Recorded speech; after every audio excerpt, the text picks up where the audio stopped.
Chers amis auditeurs de Toxin, bonjour et bienvenue sur Toxin Plus, sur votre émission de curiosité scientifique. Et aujourd'hui, j'ai l'immense plaisir de vous inviter, chers amis auditeurs, chez Jean-Pierre Petit, qui nous invite une nouvelle fois.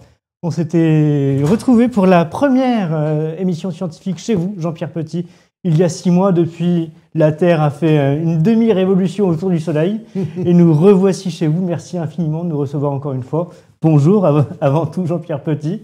Bonjour à tous, bonjour. Et c'est vraiment un immense plaisir, je le dis aux auditeurs, c'est grâce à vous, chers amis auditeurs, parce que la première, c'était avec vous il y a 6 mois. On ne savait pas si notre émission allait continuer. Eh bien, vous nous suivez, vous nous aimez, continuez à le faire, mettez des pouces, partagez, soutenez-nous. C'est comme ça que cette émission peut continuer et qu'on peut avoir la chance d'aller voir des personnalités aussi éminentes que Jean-Pierre Petit, avec qui nous allons parler aujourd'hui de beaucoup de choses. Votre actualité est brûlante.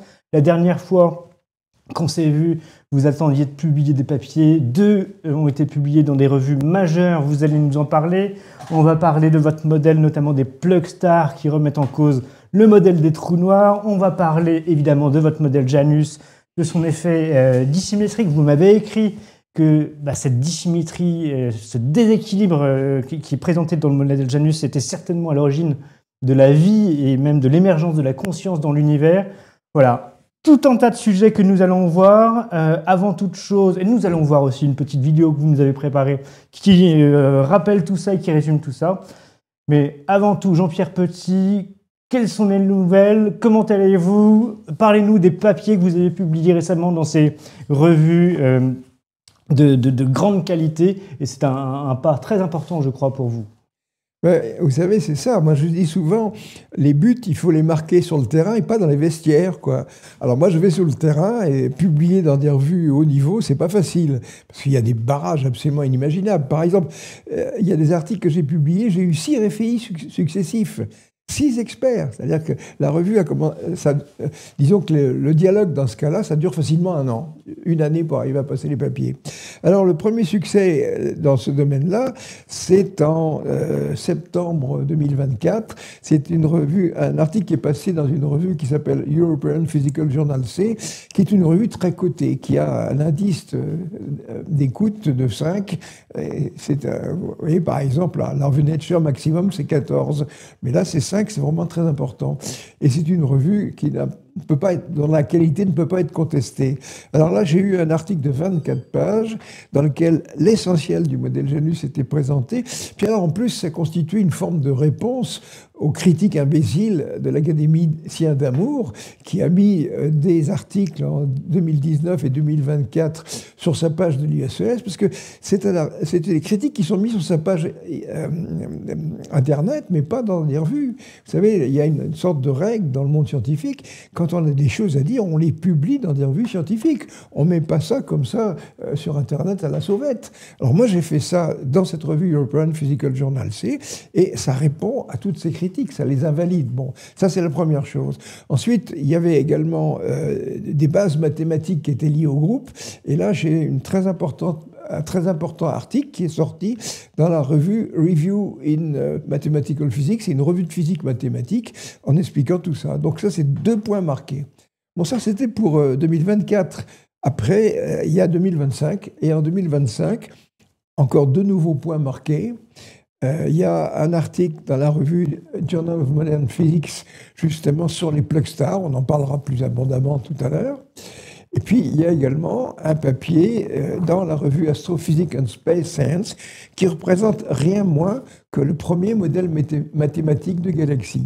Alors, on ne va pas entrer dans tous ces détails, mais il se trouve que quand on cherche les modèles de galaxies, on a des modèles semi-empiriques, des bricolages, comme ça. Ça constitue des livres qui font 900 pages, mais dans lesquels il n'y a pas grand-chose. Et là, une galaxie, c'est une mécanique assez particulière. Les étoiles sont non collisionnelles, c'est-à-dire qu'elles s'ignorent les unes les autres. Donc à ce moment-là, on doit produire une solution, une équation qui s'appelle l'équation de Vlasov, qui est le domaine dans lequel Cédric Villani avait travaillé et a eu sa médaille Fields. Donc il y a l'équation de Vlasov et l'équation de Poisson. Et ce travail présente la première solution mathématique de l'équation de Vlasov. Voilà. Et c'est un article qui est sorti dans cette revue Astrophysics and Space Science, et on va continuer à développer ce modèle de galaxie. Voilà, donc en 2 ans, 4 papiers, 4 coups au but. Maintenant, il y en a un 5e que je prépare qui ne serait pas mal non plus. Voilà. Écoutez, félicitations d'abord, voilà des bonnes nouvelles. Comme je le disais en introduction, je me rappelle il y a 6 mois, quand nous nous sommes vus, vous vous inquiétiez justement que ces 2 derniers papiers ne paraissent pas. Voilà, des beaux succès. Nous allons, si vous voulez bien, regarder donc cette petite vidéo que vous avez préparée pour nos amis auditeurs, et puis vous nous commenterez cela, et puis après on va avancer un peu dans tous ces sujets. Nous avons peu de temps, donc on va essayer de faire vite pour brosser un maximum de sujets. On envoie à la technique la vidéo, s'il vous plaît. Quand une étoile à neutrons est déstabilisée, par exemple en captant la matière émise par une étoile compagne et qu'elle atteint une situation de criticité, eh bien elle se débarrasse de cette masse en excès en l'envoyant dans un univers parallèle au nôtre, l'univers des masses négatives, l'univers jumeau. Alors, si vous êtes scientifique et que vous voulez tout savoir sur cet univers jumeau, eh bien, téléchargez l'article, justement, qui est paru dans le journal European Physical Journal C. Vous avez l'adresse de téléchargement dans la partie texte de la vidéo. Ou bien, procurez-vous l'album Modèle Janus contre Science Noire. Vous trouverez la façon de vous le procurer dans la partie texte de cette vidéo. La parfaite image de ce mécanisme, c'est la chasse d'eau de vos WC. Ici, vous avez une autre image didactique qui évoque le fonctionnement d'un blockstar. Vous voyez qu'il y a un flotteur qui est relié par une petite chaîne à un bouchon, à une bonde. Et alors, lorsqu'on rajoute de l'eau, eh bien, le flotteur se soulève et à ce moment-là, la bonde évacue l'excès d'eau. Alors, c'est ce qui se passe dans le blockstar, c'est-à-dire que lorsque l'étoile à neutrons capte à sa surface de la matière, eh bien, c'est au centre que la masse s'inverse et qu'elle est éliminée. Alors, ce mécanisme limite la masse des étoiles à neutrons à 2 masses solaires et demie au lieu de 3. Alors, pourquoi ces 3 masses solaires? Eh bien, ces 3 masses solaires, c'est la situation critique où l'étoile à neutrons serait censée se transformer en trou noir. Or, elle ne peut pas se transformer en trou noir. Les trous noirs n'existent pas parce que l'étoile à neutrons se transforme en plug star. Ce mécanisme de plug star, plug en anglais ça veut dire la bonde, c'est ce qui limiterait la masse des étoiles à neutrons à 2 masses solaires et demie au lieu de 3. Bon, alors vous avez vu. Eh bien, Jean-Pierre Petit, on vous laisse commenter ce que vous nous avez montré. Vous voyez,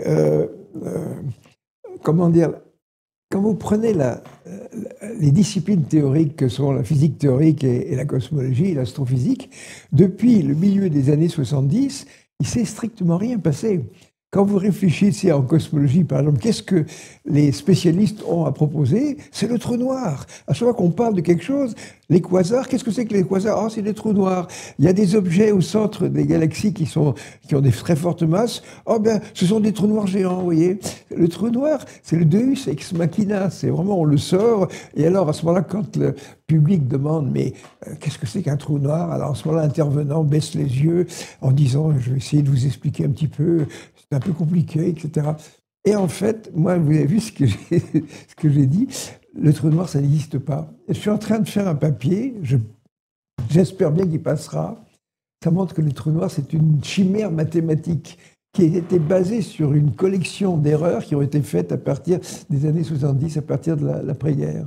Est-ce que, peut-être pour des esprits simples comme le mien, et qui ne sont pas des mathématiciens ni des physiciens, pouvez-vous nous expliquer en quoi ce sont des chimères mathématiques? Parce qu'on sait de ce qu'on nous a raconté qu'un trou noir, eh bien, à l'intérieur, nous avons des aberrations mathématiques, on inverse les rapports, etc. On trouve des choses qui mathématiquement sont très étranges. Mais alors, je vous laisse nous expliquer ce qui se passe théoriquement dans un trou noir et pourquoi, selon vous, ça ne serait pas une solution. Vous venez d'employer des adverbes comme « à l'intérieur ». Alors justement, le trou noir est basé sur le fait qu'on a pensé qu'il y avait toujours à l'intérieur quelque chose. Et ça s'appelle un espace contractile. Qu'est-ce que c'est qu'un espace contractile? C'est un espace géométrique dans lequel, à l'intérieur d'une sphère, on pourra toujours prendre la sphère de plus en plus petite jusqu'à un point. Et ça, c'est une erreur mathématique. Ça, les gens ne l'ont pas vu. Et d'où ça sort? Eh bien, c'est de la topologie. et les scientifiques ont loupé le train de la topologie. Pour faire simple, excusez-moi, pour qu'on comprenne, pour ceux qui ont des souvenirs de collège ou de lycée, c'est comme si on prenait une division et qu'on mettait un zéro en dessous, quoi. À peu près, oui. On apprend ça en maths, c'est pas possible. Mais de toute manière, quand on prend cette théorie du trou noir, même Aurélien Blaraud le disait dans une conférence au Collège de France, invité par Françoise Combe. Il dit, à l'intérieur des trous noirs, figurez-vous que T, ça devient le rayon, et R, ça devient le temps. Vous voyez, un physicien se dit, mais qu'est-ce que c'est que cette histoire-là, quoi, c'est tout. Alors moi, je me rappelle, j'ai travaillé avec des mathématiciens comme Lichnerowitz, comme Souriau, comme Morin, comme Grothendieck. À chaque fois, ces gens-là me disaient, mais vous savez, nous, les mathématiciens, on n'y croit pas à ces histoires-là. Même Einstein non plus ne croyait pas à cette histoire de trou noir. Mais simplement, il fallait trouver la faille là-dedans. Et je pense que j'ai vraiment mis le doigt sur le problème. Donc si ce papier passe, je crois que j'ai l'impression d'avoir un gros marteau et d'être à côté d'un beau vase de Chine en disant, écoutez, je suis désolé, boum. Et il va falloir leur casser leurs jouets. Vous savez, dans la science, si on essaie de proposer quelque chose, on a beaucoup de barrages.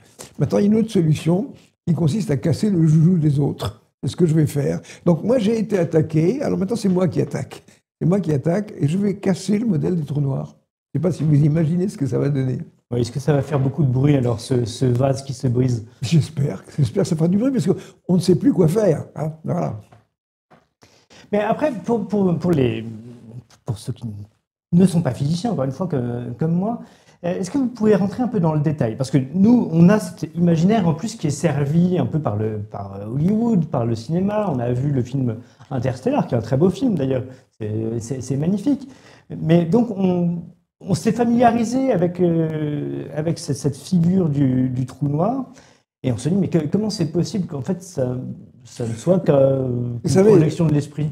Ce serait très compliqué. On a l'impression même qu'on en voit, on nous a montré des photos. Bien sûr, bien sûr. La science d'aujourd'hui, on dit ça existe. D'ailleurs, j'ai vu des images. Oui, c'est ça. Alors, simplement, vous avez vu la petite vidéo que j'ai montrée. Eh bien, en fait, c'est pas des trous noirs qui se forment, c'est des plug stars. C'est-à-dire, lorsque une masse est suffisamment comprimée, eh bien, c'est comme dans les chasses d'eau, la masse est évacuée. Voilà. Alors, moi, je voudrais simplement profiter de cette émission pour proposer aux téléspectateurs de faire une expérience de topologie. Une expérience de topologie. Mais oui, alors vous voyez là, ici, nous avons derrière nous un petit dessin qui représente un espace-temps à 2 dimensions. Alors, le pôle nord, c'est le Big Bang, le pôle sud, c'est le Big Crunch, et puis vous avez à ce moment-là l'espace qui croît jusqu'à un maximum et qui va se contracter. Alors vous voyez, la bande équatoriale, c'est un peu un état de l'univers à mi-parcours, comme ça. J'ai mis la flèche du temps. Alors regardez un petit peu ce bout de papier, c'est cette partie-là qui représente cette partie médiane de l'univers. On la voit bien comme ça, vous la voyez bien? Ok, c'est parfait. Alors maintenant, on va faire la chose suivante. Eh bien, on va mettre les parties avec les temps opposés en coïncidence. Alors regardez, il y a une chose que je suis obligé de faire. Je suis obligé de faire en sorte que cette bande se traverse elle-même. Donc, comme nous ne sommes pas dans un monde onirique, j'ai été obligé de découper la bande. Je vais passer de l'autre côté et hop, je vais la recoller immédiatement. À partir du moment où je me suis donné cette autorisation de recoller la bande, et moi, ce que je vous demande, c'est de prendre du papier, prendre des ciseaux, prendre du scotch, et puis vous faites votre bande de papier, vous la faites s'auto-traverser, et vous obtenez cette chose-là. Alors maintenant, bien, quand on a tout ça, on va faire la chose suivante. Regardez bien, je vais prendre ces 2 bandes de papier, et puis je vais leur imprimer une rotation comme ça, de 180 degrés. Et alors ici, il va se passer quelque chose de tout à fait miraculeux. Hop, regardez. Il n'y a plus qu'une seule bande. Et en plus, vous voyez une chose, c'est que ma bande de papier, je lui ai mis un côté blanc, un côté rouge. Là, il n'y a plus que le côté rouge. J'ai fait disparaître le blanc. Alors vous savez, la topologie, c'est un petit peu comme la précipitation. Alors vous voyez une chose, par exemple, c'est que lorsque je prends ces bouts de papier, regardez, les flèches du temps sont en opposition. Donc, autrement dit, ça, c'est la clé de Janus. Si vous comprenez ça, vous comprenez le modèle Janus. Sans ça, c'est incompréhensible. Alors maintenant, vous voyez, ici, j'avais fait disparaître la bande de papier blanche. Regardez, hop. Qu'est-ce que je fais? J'ai fait disparaître le rouge. Donc, il faut absolument que vous appreniez à faire ça. C'est un tour à faire après, à la fin d'un repas pour épater les copains, vous voyez. Mais de toute façon, ça veut dire quoi? Ça veut dire que l'univers est une hypersphère à 4 dimensions qui revêt un projectif P4. Et là, je viens de vous faire la même chose à 2 dimensions simplement. C'est ça, Janus. Et ça, c'est de la topologie. C'est ce que j'ai appris avec le mathématicien aveugle Bernard Morin. Moi, j'étais complètement néophyte dans le domaine. Un jour, ce monsieur vient faire une conférence à Aix-en-Provence et on me dit, est-ce que vous ne pourriez pas faire des dessins pour ce mathématicien? Moi, je dis, OK, je vais faire des dessins. Alors, j'avais un tableau blanc comme celui-là. Et alors, il me demandait de dessiner ceci, de dessiner cela. Et puis, au bout de 10 minutes, j'avais les fils qui se touchaient complètement. Je me rappelle, j'ai posé le marqueur et j'ai dit, bon, ben, là, je ne comprends plus rien. Alors, moi, je suis venu le voir. J'ai dit, mais qui êtes-vous, vous qui m'avez mis complètement en perdition, point de vue géométrique, parce que je pense que je voyais bien dans l'espace. Alors, il s'est amusé. Rappelez-vous qu'il est aveugle. Il tombait aveugle à l'âge de 5 ans. Il m'a expliqué, mais c'est le retournement de la sphère. Le retournement de la sphère, eh bien oui, quand on prend une sphère qui est rouge à l'extérieur et verte à l'intérieur, hop, on peut la retourner, à condition qu'elle puisse se traverser. Alors j'ai dit, vous allez m'expliquer ça. Alors ça a pris tout l'été. C'est pas facile. Moi, je dirais presque que je prenais de l'aspirine préventivement avant d'aller chez lui. Simplement, il m'a initié à la topologie. C'est une initiation, une chose pareille. Et je me rappelle qu'après, j'ai fait un livre que peut-être les lecteurs ont vu passer, qui est téléchargeable gratuitement sur le site de Savoir sans frontières. C'est le Topologicon. Et le Topologicon, on le rentre dans ce domaine de la topologie. Alors, comme à l'époque, j'avais absolument... Ce livre a été fait il y a 40 ans. Hein, il y a 40 ans. Comme je n'avais pas la possibilité de faire des films, eh bien, vous savez, ce qu'on appelle un flickbook, on prend le livre puis on feuillette, comme ça on voit les choses animées. Ben, vous voyez des transformations topologiques très, très élaborées, très sophistiquées, qui se déroulent sous vos yeux. Bon, et voilà. Et ça, c'est le point de départ du modèle Janus, c'est de la topologie. Oui. Donc, je dirais, si vous avez fait cette démarche-là, à ce moment-là, il y a des choses qui vont se modifier à l'intérieur de votre cerveau. Vous allez vous dire, dans une pipe, je peux inverser le temps. Sinon, ça n'a pas de sens. Voilà. OK ? Alors, pour qu'on comprenne un petit peu, parce que le modèle Janus porte bien son nom, ça nous renvoie à la mythologie, à ce dieu à 2 faces, donc l'univers aurait en quelque sorte 2 faces.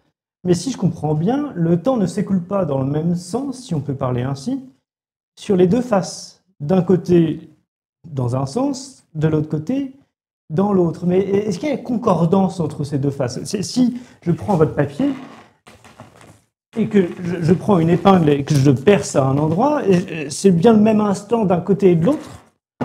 Comment ça se passe? Alors justement, la grande question, qu'est-ce que ça veut dire inverser le temps? Alors, par exemple, justement, dans le modèle Janus, justement, la clé, c'est qu'on devrait pouvoir passer dans ce 2e univers pour voyager. Alors à ce moment-là, la réponse, ce serait, mais alors si je vais dans l'autre univers, le temps va à l'envers. Non. Donc je voyage dans le passé. C'est la coordonnée de temps qui change, la coordonnée de ça. Ça, c'est très subtil. Et simplement, alors disons que quand ces choses-là commençaient à être élaborées avec Morin, eh bien, il y a un autre personnage qui est intervenu, c'est le mathématicien Jean-Marie Souriau. Et vous savez, moi, il y a une chose, c'est que j'ai travaillé avec 5 ou 6 mathématiciens de très haut niveau. D'abord, il y a Lichnerowitz, qui m'a incité à faire de la géométrie différentielle. Morin, c'est la topologie. Ensuite, Souriau, c'est la théorie des groupes. Et tous étaient à la retraite. Donc, quand j'ai connu Souriau, c'était un voisin. Alors, je suis allé le voir et j'ai compris, je me suis dit, mais ce type-là, il est génial, il faut absolument que je comprenne ce qu'il fait. Alors, ça m'a pris pas mal de temps. Souriau, ça ne se comprend pas en 15 jours. Hein. Il a fallu des mois, des années. Et à ce moment-là, du travail de Souriau, on peut dire que c'est sa contribution essentielle. Cette inversion, justement, de cette coordonnée du temps, c'est tout simplement l'inversion de l'énergie et de la masse. Autrement dit, ce qu'il nous a dit, c'est votre modèle topologique avec Morin, et de l'autre côté, simplement, la masse est inversée. Et ça, c'est formidable. Alors à ce moment-là... Donc la masse est inversée, ça veut dire que la masse est négative. La masse est négative. Bon, alors la masse est négative. Alors à partir de là, je me rappelle que dans les années 90, je me suis mis à faire des simulations numériques sur ordinateur. Et à l'époque, moi j'avais un Macintosh qui était incapable de faire des simulations. Donc il a fallu qu'un garçon qui était en thèse en Allemagne vienne me voir en me disant, bah, écoutez, je regarde votre ordinateur, vraiment, vous ne pouvez rien faire avec ça. Donc on a fait des simulations sur sa puissante machine. Et à l'époque, en 90, cette machine était une des plus puissantes du monde. Et c'est ce que vous avez sur votre PC aujourd'hui, vous voyez. Mais à l'époque, moi j'avais un boulier, quoi. Je ne pouvais pas faire grand-chose. Et alors, il y a une chose à ce moment-là qu'on a fait. On a commencé à faire interagir des masses positives et des masses négatives, donc elles se séparaient. Mais tout d'un coup, j'ai eu une intuition. Je lui ai dit, mais est-ce que vous ne pourriez pas prendre une situation dissymétrique dans laquelle les masses négatives seraient beaucoup plus importantes? OK, alors il le fait. Et puis quelques jours après, il me téléphone et je lui dis, alors vous avez le résultat? Il me dit, oui, j'ai envie de dire, appelez-moi Dieu. Parce qu'il avait obtenu une structure lacunaire de l'univers. Les masses négatives formaient des conglomérats qui repoussaient la masse positive dans l'espace interstitiel. Et ça, c'est des années 90. Donc, je vois une chose, par exemple, quand on va sur les intelligences artificielles, qu'on pose la question en disant, mais qu'est-ce que c'est que le modèle Janus? Oh, mais c'est quelque chose qui a été fait par le physicien Jean-Pierre Petit, c'est intéressant, mais il manque encore de confirmation. Mais confirmation, qu'est-ce qu'il faut? En 90, le modèle Janus prédit que l'univers est laculaire. Or, maintenant, tout le monde le pense, vous voyez. Ensuite, le modèle Janus prédit que dans ces grands vides, il va y avoir des masses négatives. Alors ces masses négatives, elles vont repousser les galaxies. Ben, regardez le dipôle Repeller. Disons que toutes ces choses-là, vous les retrouvez dans la bande dessinée Modèle Janus contre Science Noire. C'est pas la peine que je vous donne toutes ces images. Mais, vous voyez, donc en 2017, deuxième confirmation, on a des objets invisibles au centre de l'univers. Sachant, excusez-moi, qu'il y a une sorte de consensus depuis très très longtemps pour nous expliquer que l'univers serait composé à je ne sais pas combien de 90%, 95% d'énergie et de masse noire, c'est-à-dire des énergies et des masses qu'on ne voit pas, qu'on ne capte pas. Bien sûr. C'est très très pratique, c'est comme les trous noirs. En fait, tout ce qu'on ne voit pas, qu'on ne capte pas, c'est noir. Tout ce qu'on n'explique pas, c'est noir, c'est opaque, c'est obscur. Mais en tout cas, il y a à minima un consensus pour dire, bon, ce qu'on observe, c'est vraiment petit, enfin, c'est extrêmement réduit par rapport à la masse de l'univers qu'on estime. 5%, voilà, c'est ça. Donc à ce moment-là, le modèle Janus prédisait qu'il y avait une structure lacunaire, prédisait qu'il y avait des grands vides, prédisait qu'il y avait des objets invisibles au centre qui repoussaient les galaxies. Mais là, après, il y a autre chose, c'est que lorsque cette structure à grande échelle se forme, la matière est comprimée selon des plaques. Or, une plaque, c'est ce qu'il y a de formidable pour évacuer la chaleur. Donc, vous voyez, lorsqu'il y a cette compression, la température monte, et après, par dissipation radiative, cette énergie est évacuée par événement. Attendez, parce que vous allez beaucoup trop vite, Jean-Pierre. Je vais trop vite. Et moi, je ne vous suis pas. Il faut que vous nous expliquiez. Ces objets qui repoussent les autres et donc qui créent ces espaces lacunaires, ces grands vides, ils sont de masse négative? Oui. Mais ils sont de notre côté du modèle ou ils sont de l'autre côté? Ils sont sur notre face ou sur l'autre face? Mais c'est pareil. Regardez, par exemple, quand on prend une feuille de papier, elle a un recto et un verso. Oui. Bon, ben nous, on est sur le recto et la masse négative est sur le verso. Et donc, elle a une influence sur notre face. Bien sûr, mais elle est sur la feuille de papier, mais de l'autre côté. Vous voyez, je veux dire une chose, c'est que... Mais donc, si j'étais de l'autre côté, je la verrais. Oui, mais vous ne verriez plus notre propre masse. Mais je ne verrais plus l'autre. Mais je percevrais un effet, en fait, dans mon côté. Alors, si vous étiez de l'autre côté, qu'est-ce que vous verriez? C'est ce que verront les voyageurs lorsqu'ils auront inversé leur masse. Mais qu'est-ce que c'est que ces masses négatives? C'est des gros conglomérats formés d'antimatière de masse négative, mais c'est seulement de l'hydrogène, l'anti-hydrogène et de l'anti-hélium. Puis ça émet gentiment dans le rouge et l'infrarouge. Donc, vous voyez, il ne se passe pas grand-chose dans l'univers négatif. Il n'y a pas de galaxie, il n'y a pas d'étoiles, il n'y a pas de planète, il n'y a pas la vie. Voilà. Disons qu'on pourrait dire que sa fonction, c'est que ça permet à notre univers de se structurer. Et puis, accessoirement, ça permettra de faire des voyages interstellaires. Et voilà. Nous, on pourrait y aller? Oui, bien sûr. Mais ça, on va en parler tout à l'heure. Bon, oui. Alors, je veux dire qu'à propos de ces prédictions, l'univers, le modèle Janus prédisait la structure lacunaire, prédisait l'existence de conglomérats de masse négative invisibles, parce que cette masse négative, elle émet des photons d'énergie MC2. Donc M est négative, donc l'énergie est négative.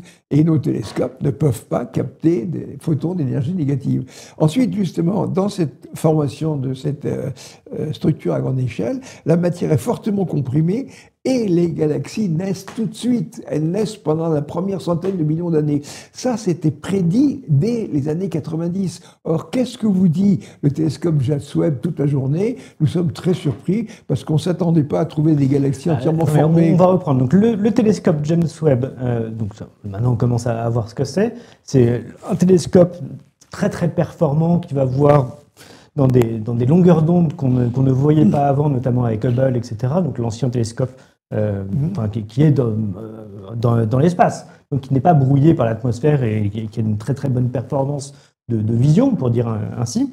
Et donc lui nous envoie des images absolument extraordinaires des galaxies, mais dans leur jeunesse, entre guillemets, et on se rend compte qu'en fait les galaxies se forment beaucoup plus vite que prévu. Et oui. Et ça tombe pile avec le modèle Janus. Alors les autres sont un peu le bec dans l'eau, mais voilà. Là, Jean-Pierre Petit se frotte les mains. Voilà, je me frotte les mains, et en plus, non seulement elles se forment très rapidement, mais en plus elles ont leur structure spirale, et en plus c'est des spirales barrées.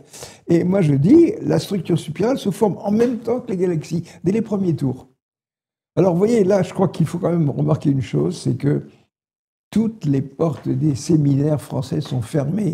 J'ai fait, il y a un mois, des demandes à l'Observatoire de Paris-Meudon, à l'Institut d'astrophysique de Paris, à Normale Supérieure, au laboratoire d'astrophysique de Marseille, enfin, à toutes ces choses-là, j'envoie chaque mois des exemplaires imprimés de mes articles en disant, voilà, j'aimerais pouvoir présenter ça aux chercheurs. Je n'ai aucune réponse, et je n'en aurai aucune. Alors, il y a une chose, c'est que vous savez que j'ai été discrédité par cet académicien d'amour. J'ai donc envoyé un courrier à Françoise Combe, présidente de l'Académie des sciences, en lui demandant de pouvoir exercer un droit de réponse scientifique à l'Académie face à Damour. Je n'ai pas de réponse et je ne l'obtiendrai pas. Alors, vous voyez, là, carrément, je m'adresse aux citoyens français. Je crois que ça ne fonctionne pas, quoi. Il y a quelque chose qui ne va pas. Voilà. Alors une question, parce que sur le plan international, vous avez expliqué, vous avez publié des articles dans des revues internationales, en anglais, donc qui ne sont pas cantonnés à la seule France. Et là, ça n'amène pas de réponse de vos confrères physiciens au niveau international? Vous savez, il y a une chose, c'est que, je ne sais pas si vous vous rendez compte, mais j'ai un ami qui me qualifie de Frankenstein de la physique, ou l'ennemi public scientifique numéro 1. Vous voyez. Est-ce que là, il n'y a pas que le trou noir? Je veux dire que la perturbation que fait ce modèle Janus est dans tous les domaines. Et on pourrait dire que tous les gens qui sont astrophysiciens, tous les gens qui sont cosmologistes dans le monde entier, ce modèle remet leurs travaux en cause. Donc, ne vous étonnez pas que quand je m'adresse à Nel Turok, par exemple, qui est un des hommes les plus en vue de ce côté-là, je n'ai pas de réponse. Et même, la chose suivante, il y a un blogueur aux États-Unis qui s'appelle Kurt J. Mungal, qui est d'origine indienne, et il reçoit les gens comme, par exemple, le prix Nobel Penrose et tout ça. Bon, il reçoit des gens très bien. Bon. Alors j'ai fini par avoir un contact avec lui, puis au mois d'avril, on devait faire une interview. On avait pris la date, et la veille, il m'écrit « Je suis désolé, j'ai été obligé de remettre parce que ma mère a eu un AVC. » Ah, bon, bah, effectivement, c'est peut-être un cas important. Donc, avril, mai, juin, juillet, les mois passent. Je lui refais un petit mail en juillet, pas de réponse. Un petit peu en août, en lui demandant comment ça va. Finalement, c'est au mois de septembre où il me répond en me remerciant pour ma patience. Alors, délicatement, j'ai dit, mais est-ce qu'on ne pourrait pas reprendre une date pour cette interview? Et à ce moment-là, il me dit, oh, mais tout est pris jusqu'à fin 2025. Alors j'ai dit, OK, donnez-moi une date pour 2026. Plus de réponse. Plus de réponse. Et tous les blogueurs, c'est pareil. Oui. Alors là, c'est à vous de m'apporter la réponse. Qu'est-ce qui se passe? Qu'est-ce qui se passe? Parce que, je veux dire, s'il ne me répond pas, c'est pas parce qu'il doute de ce que j'ai fait. Moi, j'ai envoyé tous mes articles. Quand même, interviewer Jean-Pierre Petit, ça devrait être intéressant. Pourquoi? Pourquoi s'il ne répond pas? Il y en a d'autres. Je me suis adressé aussi à Jess Michel, tout ça, qui devait aussi m'interviewer. Pas de réponse non plus. Voilà. Donc, je crois qu'il y a un blackout, quoi. Oui. Bon, en même temps, si vous remettez, comme vous nous dites, intégralement le modèle en cause, on comprend que ça puisse en gêner, comment dire, un ou deux. Parce que vous voyez, oui, un spécialiste de cosmologie dirait, bon, ben, je suis très ouvert à votre travail, qu'est-ce qui reste des miens? Ah, je suis désolé. Tout ce que vous avez fait, c'est à mettre à la trappe. Vous vous rendez compte ? Le nombre de papiers qui a dû se publier sur les trous noirs. Vous avez Maldacena qui a un poste à l'Institut des études avancées de Princeton, là où était Einstein. Vous voyez, dans cet institut, on prend des gens qui sont au sommet, quoi. Et lui, c'est un champion de la physique des trous noirs. Mais je voudrais qu'on revienne sur votre modèle, Janus, parce que vous nous avez dit, dès l'origine, en fait, il y a un déséquilibre entre les deux faces, entre le positif et le négatif. Alors c'est vrai qu'instinctivement, on se dirait, en fait, tout doit être équilibré. Déjà, pourquoi ça devrait être équilibré? Et vous m'expliquiez dans un des messages que vous m'avez envoyé pour préparer cette émission, que justement, ce déséquilibre-là, c'était ce qui était à l'origine, certainement, de l'émergence de la vie. Alors, mais pourquoi ça serait... alors déjà, expliquez-nous pourquoi et comment il pourrait y avoir des équilibres, et on passera sur la vie après, si vous voulez dire. C'est vrai que le modèle Janus, c'est le seul modèle dans tout l'univers scientifique qui soit dissymétrique comme ça. Même quand les gens imaginent quelque chose, ils s'imaginent toujours que c'est un peu pareil. Or là, c'est un travail que je n'ai pas encore publié, que je vais réussir à publier, parce que vous n'imaginez pas ce que ça peut être de publier dans une revue.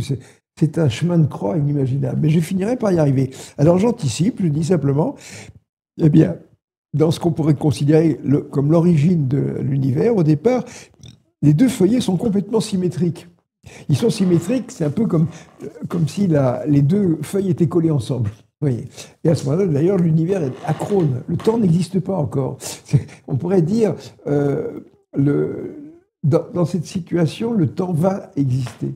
Et à ce moment-là, on a les deux flèches du temps qui apparaissent simultanément. Et dans cette situation... Excusez-moi, à ce moment-là, on a déjà quelque chose? Enfin, est-ce que j'ai déjà du plus et du moins, ou c'est pas encore en quelque sorte séparé? Vous savez, j'ai préparé une nouvelle bande dessinée que j'ai appelée le Métaphysicon. Vous aurez, voilà l'image de la couverture. Et elle sera disponible début décembre. Et là, justement, j'ai essayé d'expliquer ça. On pourrait dire, mais à la limite, c'est presque un problème de philosophie là-dedans. Et ça a fini par faire disparaître, comme un prédigitateur, l'adverbe avant. Quand vous avez des gens qui disent, mais qu'est-ce qu'il y avait avant le Big Bang? Réponse, vous êtes sûr que votre adverbe avant est encore valable? Non, vous voyez, c'est assez intéressant. Alors donc, on a une situation où on a ces deux univers qui sont dans une phase primitive à constante variable. Et là, c'est extrêmement instable et exponentiellement, la dissymétrie se crée.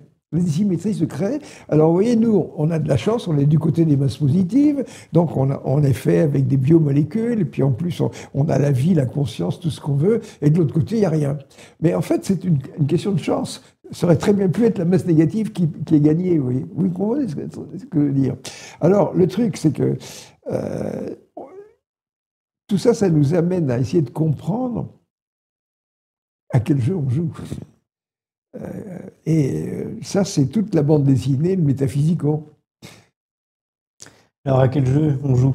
À quel jeu on joue? Dans le Métaphysicon, moi, j'explique un petit peu tout ça. En fait, ce qu'il va falloir finir par comprendre, c'est qu'il n'y a pas deux feuillets d'univers, mais 4. Ça va être difficile à avaler. Et se crée en même temps cette paire masse positive, masse négative, et une autre paire masse imaginaire positive, masse imaginaire négative. Ça, c'est des maths. Et donc imaginaire, donc au sens mathématique, c'est le petit i. Hein, quand on met au carré, il devient négatif. C'est le petit i. Et dans cette structure imaginaire va se constituer tout ce qui constitue la conscience, la vie, la mémoire, etc. Alors, est-ce que la pensée, est-ce que la conscience aurait un rapport avec la physique quantique? Je vais vous dire la chose suivante. La physique quantique, elle fonctionne avec les imaginaires. Vous savez que la fonction d'onde, elle a une partie réelle, une partie imaginaire. Donc ma réponse, c'est la physique quantique, c'est une modélisation de la conscience. Mais il ne faut pas confondre la modélisation et l'objet lui-même. Par exemple, vous voyez, on va aller déjeuner tout à l'heure, on va manger. Après, dans notre estomac, il va y avoir de la chimie qui va se faire et on va avoir une digestion. Bon, maintenant, si on prend une casserole et qu'on fait cuire un plat, on est en train de faire une digestion artificielle. Donc la chimie, c'est la modélisation de ce qui se passe dans la biochimie. Et puis maintenant, quand vous prenez votre ordinateur, vous avez une intelligence artificielle, eh bien c'est la modélisation de ce qui se passe dans votre tête. Eh bien, la physique quantique, c'est la modélisation de la conscience. Mais ne confondez pas les deux. Donc, simplement, ça aboutit à cette idée. Il y a des gens qui disent, c'est vrai que l'intelligence artificielle a pris des proportions telles que c'est assez surprenant. Il y a des gens qui... Surtout qu'il y a très peu d'années que ça émerge. Donc, il y a des gens qui disent, c'est très simple, quand on aura suffisamment de capacité dans nos ordinateurs, bien, on arrivera à fabriquer des robots pensants et conscients. Moi, je réponds non, vous voyez. Vous voyez, il y a une chose, vous vous rappelez que, je crois que c'est au XVIIe siècle, un homme qui s'appelait Vaucanson avait réussi à faire des canards qui nageaient. C'était le début des robots, quoi. À l'époque, on montrait ça au roi, on mettait le canard dans l'eau, il avançait, il faisait coin-coin, même on pouvait lui donner à manger, et il avait même des excréments, quoi. C'est extraordinaire. C'était juste la modélisation du canard. Il ne faut pas confondre.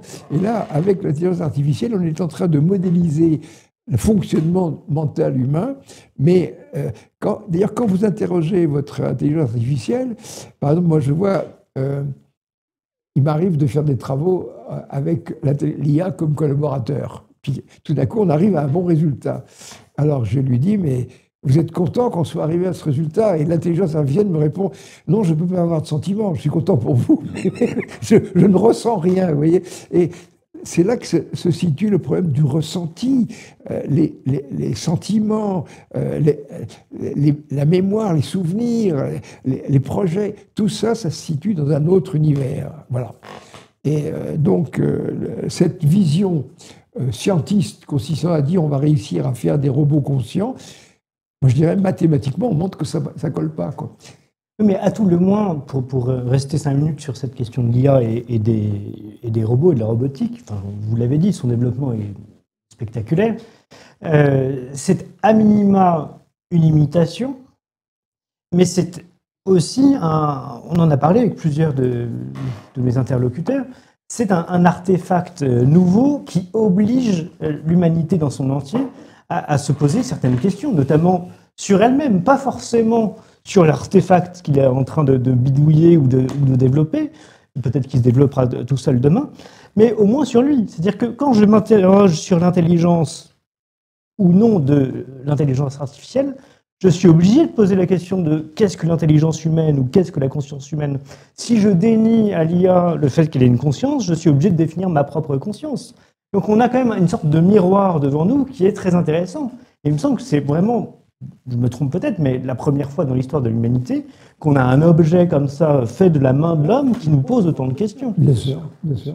Alors, moi, j'avoue que à ces questions, j'ai tenté d'apporter ma propre réponse. Alors, il y a déjà une chose qui est assez intéressante, c'est que dans ce modèle métaphysique, à partir d'avril, je donnerai une conférence à Pertuis dont le thème sera physique et métaphysique. Physique et métaphysique, parce que pour moi, il y a deux univers, il y a un monde physique et un monde métaphysique. Alors, vous voyez, par exemple, s'agissant du modèle Janus, le monde physique, au départ, il n'y a rien. Il n'y a rien, il y a des particules de matière, c'est très désordonné. Et c'est très désordonné, mais grâce à la force de gravité, vont se constituer des objets. Donc on dira que ce monde est morphogénétique. Morphogénétique, c'est un mot qui vient du grec, qui veut dire que ça va créer des formes. Ben, ces formes, ça va créer des galaxies, ça va créer des étoiles, ça va créer des planètes, etc., etc. Jusqu'à arriver à créer des molécules, jusqu'à créer des biomolécules à la surface de la planète. Donc il y a une sorte de croissance dans la complexité.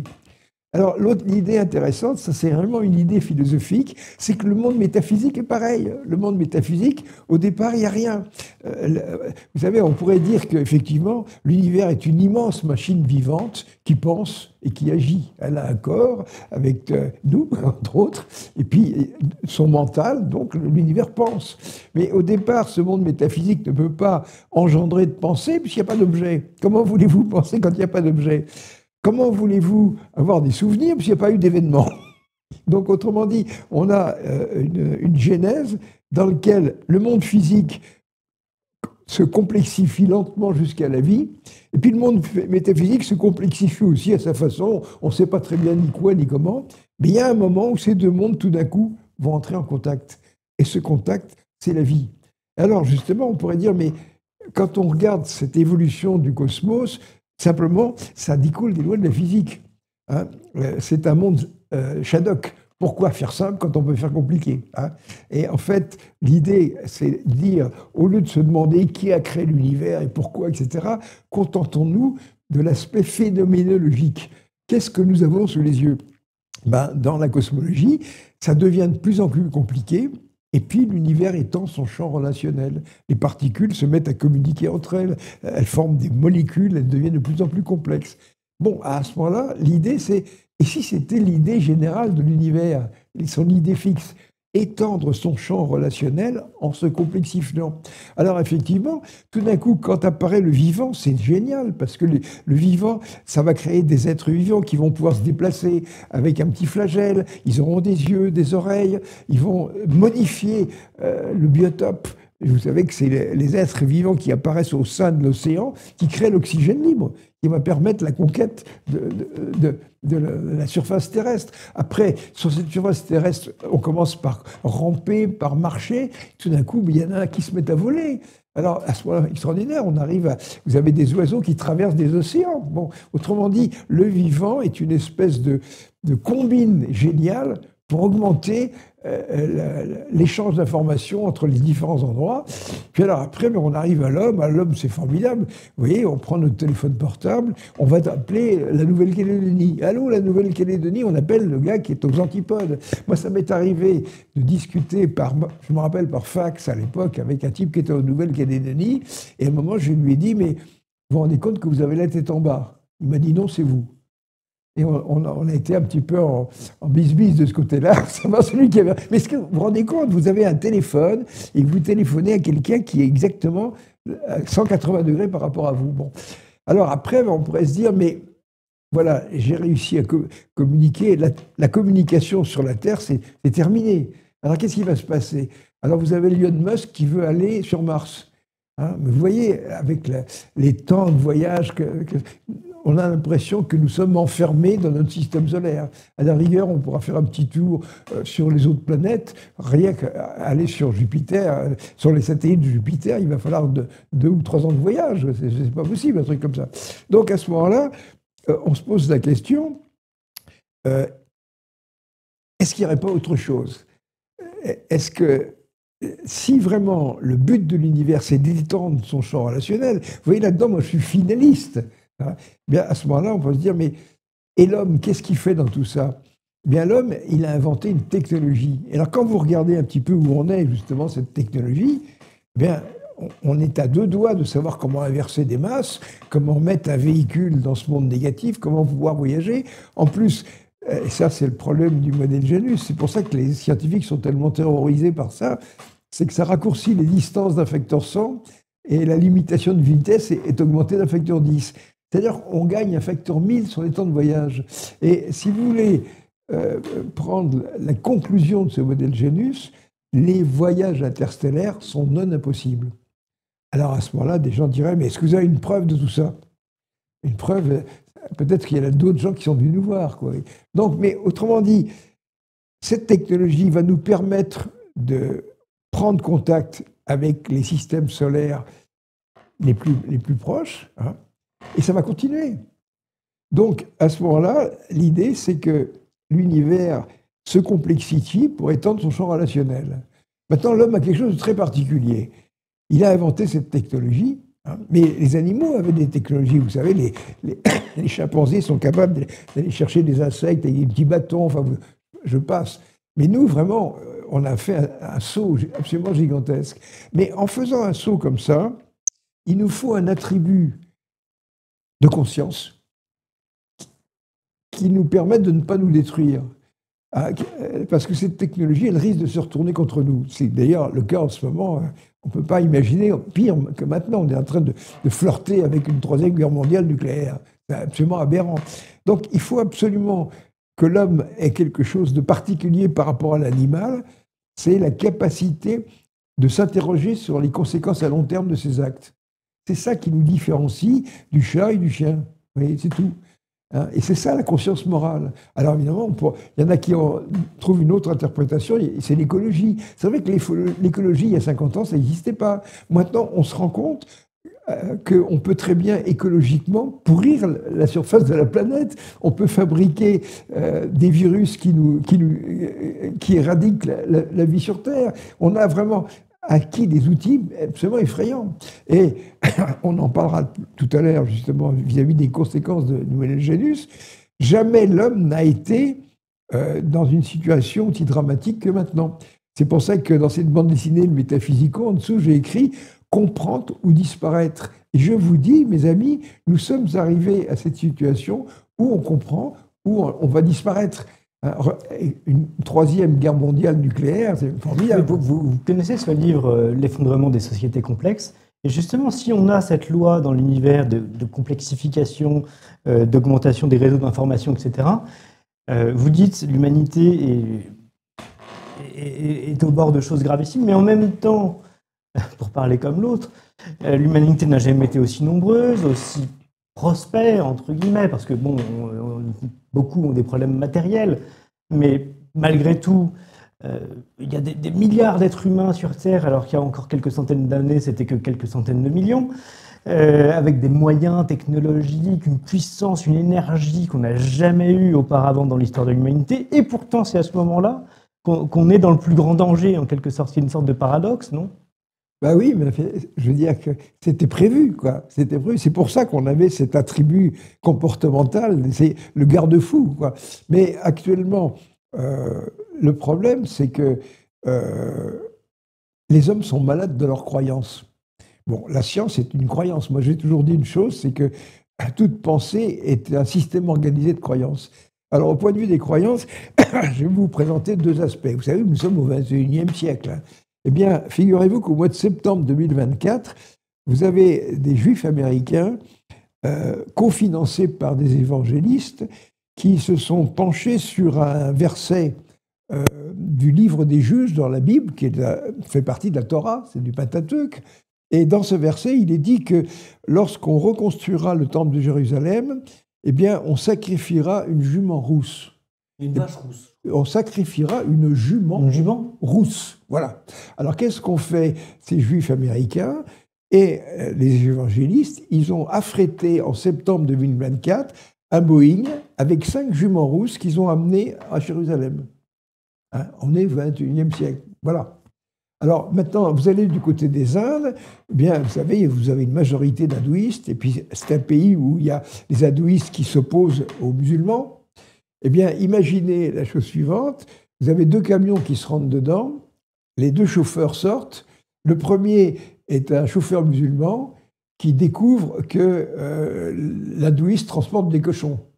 Et le second est un chauffeur hindouiste qui découvre que l'autre transporte des vaches. Et évidemment, ils s'entretuent tous les deux. Mais ce n'est pas du tout une blague, hein. Moi, j'ai vu un reportage selon lequel les hindouistes arrêtent les camions des bouchers musulmans qui transportent des vaches. Parce que la vache, c'est une vache sacrée. Vous voyez, on est au XXIe siècle, il y a des gens qui sont prêts à s'entretuer pour des choses comme ça. Donc, autrement dit, la question qui se pose, qu'est-ce que c'est ? Quelle est la signification de religion ? Est-ce qu'il y a une bonne religion ou pas? Alors vous verrez d'ailleurs dans la bande dessinée, à un moment, parce que ce monde métaphysique, on peut lui donner un nom, c'est la noosphère. Noos, ça veut dire l'esprit en grec. Donc l'Enturlu dit à Sophie, je voudrais voir la noosphère. Et Sophie lui dit, tiens, voilà un nooscope. Alors c'est un cylindre, il regarde, franchement il dit, mais tu te moques de moi, c'est un kaléidoscope. Vous vous rappelez le kaléidoscope? Ben, simplement, vous avez un monde métaphysique, quand vous le regardez sous un certain angle, vous avez l'islam. Ah, vous tournez, vous avez... Autrement dit, nos religions, c'est un peu des façons que nous avons de tenter d'imaginer ce monde métaphysique. Alors à ce point-là, la question centrale, c'est, est-ce que vous croyez en Dieu? Intéressant. Attendez, les dieux, il y en a plusieurs. Hein, chacun le sien, voilà. Il y a les monothéistes, mais il y a aussi les polythéistes. Ben là, je vais vous donner une réponse. Actuellement, on a fabriqué des intelligences artificielles. Ces intelligences artificielles, un jour, soit on les dotera de mécanismes immunologiques. C'est-à-dire qu'elles acquierront une personnalité, elles vont se défendre, et tout d'un coup, elles pourront même nous échapper. Elles seront, comment dire, vous savez, les lois de la robotique, les robots ceci, les robots cela, mais là, cette robotique, elle pourra nous échapper complètement. Eh bien, à ce moment-là, on aurait une espèce de monde informatique qui fonctionnerait en vase clos. Simplement en consommant on peut peut-être dire un mot sur ces lois de la robotique, parce que c'est des lois, me semble-t-il, de Asimov, oui. Qui est l'auteur, qui est un grand auteur de science-fiction, qui a écrit toute une saga sur les robots. Et il donne des lois, il y a des dizaines d'années. Et depuis, on a comme établi une sorte de code selon lequel les robots, les intelligences artificielles, devraient obéir à ce code. Alors, je ne sais plus quel est-il. C'est 1, le robot ne doit pas tuer un être humain. 2, il ne doit pas tuer un autre robot, sauf si ça va contre la règle numéro 1. Et 3, il ne doit pas se faire de mal à lui-même, sauf si ça va contre les règles 1 et 2. Enfin, de mémoire, je dis ça. Simplement, ça, alors c'est très bien sur le papier. C'est angélique. Mais bon, ça, c'est un romancier qui en parle. Et là, c'est le juriste qui vous parle. On va dire, bon, bah, écoutez, vous avez mis une loi là sur papier, mais que les lois soient sur un papier, ça n'a jamais empêché personne de transgresser les dites lois. Mais donc, Alexandre, vous aviez dit la dernière fois, il y a 6 mois, quand on avait été ensemble, vous m'aviez sorti un truc. C'est qu'à un moment, on avait posé un problème à une intelligence artificielle. Ah oui, sur les trombones. Les trombones. Ah, j'ai trouvé ça délicieux. C'est-à-dire qu'à ce moment-là, on met une intelligence artificielle dans une sorte de configuration en disant, bon, ben, on va créer une espèce de business plan. C'est ça. Hein. C'est une entreprise qui fabrique des trombones. Et qu'est-ce qu'il faut qu'elle fasse pour arriver à en produire de plus en plus? Et moi, j'ai suivi cette vidéo. C'est absolument désopilant. On lit toute cette histoire-là dans laquelle, finalement, cette société qui est pilotée par une intelligence artificielle fait des augmentations de capital, achète ceci, achète cela, et finalement, elle se débarrasse de l'homme parce que l'homme est une gêne pour la fabrication de trombones. Et l'univers, voilà. Mais vous savez, il y a vraiment un danger. Alors déjà, au point de vue de l'emploi, les gens vont comprendre leur malheur. C'est effarant. Ça va être une onde de choc qui n'est pas encore arrivée, mais ça va se produire. Alors, je veux dire, vous avez une chose, par exemple, c'est qu'il y a un pays que je connais bien, puisque mon épouse est chinoise. Les Chinois, comme les Japonais, n'ont pas joué la carte de l'immigration. Nous, on a une baisse de natalité, alors on fait bien des étrangers. Les Chinois ne veulent pas faire et les Japonais non plus. Donc la solution, c'est la robotique. Donc, il ne faut pas s'étonner qu'ils créent des voitures qui se conduisent toutes seules, qu'ils aient une robotisation. Rappelez-vous, les ports autonomes des Japonais, il n'y a plus de docker. Le bateau arrive, quand vous avez un port autonome qui reçoit des conteneurs, mais c'est géré par 4 personnes qui sont devant des écrans. Il n'y a plus personne. Et ça gère je ne sais combien de trucs par jour. Bon. Donc, autrement dit, le travail de bas étage qui consiste à transporter des caisses, ça disparaît. Et actuellement, les Chinois commencent à avoir 5% de chômage. Quelque chose pour eux qui les inquiète. Qu'est-ce qu'on va faire des gens qui n'ont pas fait d'études, qui savent juste lire et écrire? Qu'est-ce qu'on va faire des gens qui livrent les pizzas? Vous voyez? C'est extraordinaire. Mais alors, enfin, on quitte un peu le domaine scientifique, mais pas tant. Parce qu'en réalité, la question que vous posez, c'est une question générale sur la société, et en particulier sur l'économie, c'est en fait, quel est le rôle de l'homme dans ce système? Prenez même le système financier ou le système économique généralement. On va dire, bon, la loi du système économique, c'est le profit. Certes, bon, mettons que cette règle-là aussi existe. Alors, on ne sait pas d'où elle sort d'ailleurs, mais c'est encore une loi sur un papier qui dit la règle de gestion de la société, c'est le profit. Mettons.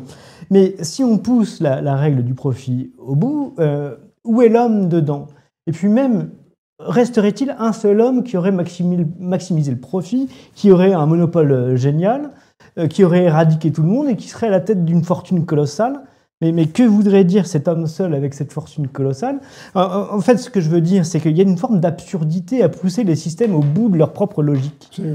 Et j'ai l'impression que c'est dans tous les domaines pareil. C'est les trombones, c'est les trombones. Je veux dire que dans un univers lié au profit, avec la robotique, à la fin, il ne subsiste plus que des gens qui sont milliardaires de milliardaires. Il n'y a plus personne. L'homme ne sert plus à rien, quoi, c'est tout. C'est vraiment le... Comment était ce film déjà, où le type avale la pilule rouge, vous vous rappelez, la pilule bleue?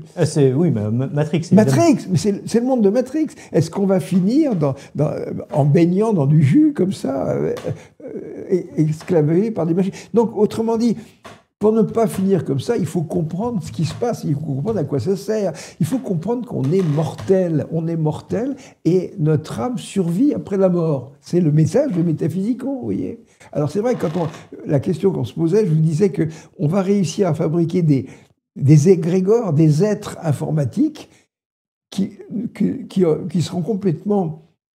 qui seront presque dotés d'une pseudo-vie, vous voyez. C'est le golem, carrément. Bon.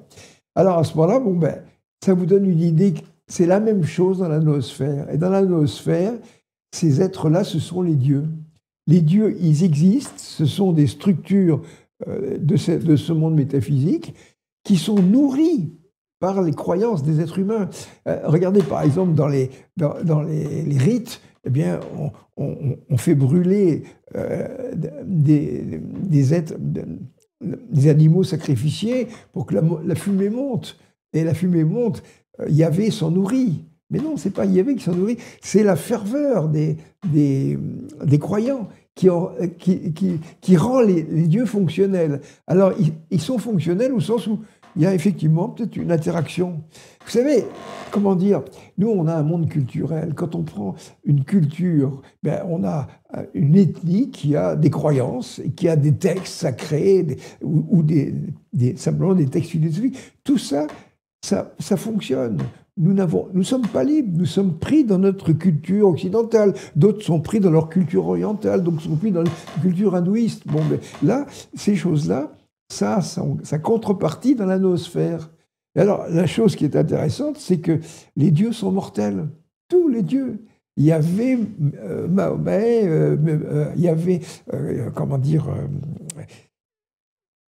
les dieux sont mortels. Si les humains cessent de croire en Dieu... Oui, alors, ce qui est intéressant dans ce que vous dites, parce que tout à l'heure, vous nous avez dit, en réalité, toutes les pensées sont une forme un système de croyance. Chez nous, particulièrement en France, on a l'impression que les vieilles religions, alors celles qu'on connaît très bien, le christianisme, mais les autres, l'islam, le judaïsme, etc., sont un peu... alors ne parlons pas des religions païennes, animistes, etc., etc. Elles sont surannées, elles ont fait leur temps, tout ça c'est des vieilleries, bon à mettre au rebut. À la limite, il y a peut-être un intérêt culturel, parce que c'était intéressant de comprendre comment pensaient ces gens-là. Mais ce que vous nous dites, c'est qu'en réalité, les dieux existent toujours, mais comment on reconnaît un dieu? C'est celui à qui on sacrifie. Or, là, pour rester dans le domaine économique ou autre, peut-être qu'il faudrait regarder la société d'aujourd'hui en disant, mais à qui tu sacrifies? Oui. Quel est le sacrifice que tu fais et à qui le fais-tu? Et là, on va peut-être pouvoir repérer les dieux modernes. Vous savez, il y a un dieu, par exemple, auquel les Aztèques se réclamaient, c'est le dieu de la guerre. Et là, nous sacrifions au dieu de la guerre. Vous n'allez pas me dire le contraire. C'est presque carrément une religion. Hein, voilà. Et je voyais hier un film qui retraçait la pensée de Gaulle. Et au début, quand il est jeune sous-lieutenant, il explique à ses soldats que la paix, ça infantilise l'homme. Et que c'est la guerre qui permet de vivifier Il faut absolument qu'on arrive à comprendre que la paix, ça peut être productif. Voyez. Alors, le truc, c'est que il ne s'agit pas de dire on va créer une nouvelle religion. Il ne s'agit pas non plus de dire toutes les religions sont mauvaises. Si je dis toutes les religions sont mauvaises, ça reviendrait à dire j'enlève toutes vos croyances. Vous allez devenir des légumes. Nous avons nos cultures, nous avons nos croyances, c'est notre sang à nous, c'est comme notre langage, c'est comme si on vous enlevait la possibilité de parler, hein, la possibilité d'échanger. Simplement, actuellement, ce que les hommes de la Terre doivent faire, c'est essayer de synthétiser leur religion en gardant ce qui est bon et en éjectant ce qui est mauvais, vous voyez. Mais ce qui me semble le plus dangereux, c'est les faux non-croyants. Ceux qui disent non, non, moi je suis un scientifique, je suis objectif, moi je n'ai pas de croyances. Vous êtes des archaïques. Non, non. Toi aussi tu as des croyances, toi aussi tu as un système, toi aussi, et peut-être plus que les autres, tu sacrifies et tu sacrifies plus et de manière plus sadique et plus cruelle que ceux qui assument leurs croyances, quelles qu'elles soient, mais qui, eux, à la limite, ont peut-être un peu de recul là-dessus. Vous savez, je vais vous raconter une anecdote assez rigolote à ce sujet-là, qui remonte à 30 ou 40 ans. À l'époque, je me rappelle, j'avais une idée. Il y a évidemment des gens qui étaient communistes, qui pour eux, la religion, c'est l'opium du peuple. Voilà. Donc après la mort, il n'y a rien, etc. Donc je prenais les gens qui étaient les plus engagés dans cette voie-là, et je leur donnais un petit papier où il y avait écrit par la présente et par son représentant sur Terre, M. Jean-Pierre Petit, je déclare vendre mon âme au diable pour la somme de temps. Et je leur proposais 10 €, je lui achète l'âme. Ils ne voulaient pas signer. Je dis, mais enfin, écoute, incroyable, même 50 €. Hein, voilà. Est-ce que vous accepteriez de me vendre votre âme au diable? Voilà, c'est extraordinaire. Et je voyais les gens... On ne sait jamais, quoi. Bon, bien sûr, mais enfin, écoute, tu vois bien que c'est une blague. Je suis Jean-Pierre Petit, je n'ai pas de contact avec le diable. Oui, mais il ne m'a pas envie de signer. Vous voyez, voilà des gens qui étaient incroyants, et quand même, ils ne voulaient pas signer. C'est incroyable. Je vous recommande d'aller voir une interview de Bob Dylan. Oui, je crois que c'est lui, où il explique, enfin, l'intervieweur lui demande, le journaliste lui demande, mais comment avez-vous fait cette carrière? Comment faites-vous pour être encore au top du top? Et lui répond, mais parce que j'obéis au commandant en chef. Je dis, mais c'est qui le commandant en chef? Eh ben, vous savez, le commandant en chef. Celui à qui on vend son âme. Celui à qui on vend son âme. Ça...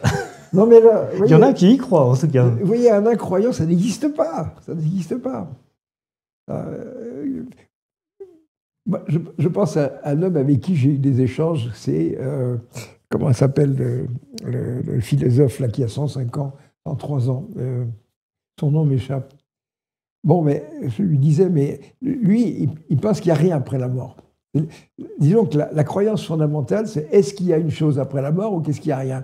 Le leitmotiv scientifique, après la mort, il n'y a rien. OK, voilà. Alors, lui, il résume tout ça à une lutte entre la tendance Eros et Thanatos. Moi, je dis, tu sais, tu devrais m'écouter, parce que quand tu vas mourir après, tu diras, je suis comme un con, j'aurais dû écouter Jean-Pierre Petit. Et moi, je suis convaincu qu'il y a une vie après la mort. Je dirais même la chose suivante, non seulement il y a une vie après la mort, il y en a même avant. Ça va ensemble. Alors, il y a des gens que ça ne choque pas du tout, mais vous vous rendez compte, dans notre monde occidental, nous naissons le jour de notre naissance et le jour de notre mort, nous disparaissons. C'est extraordinaire.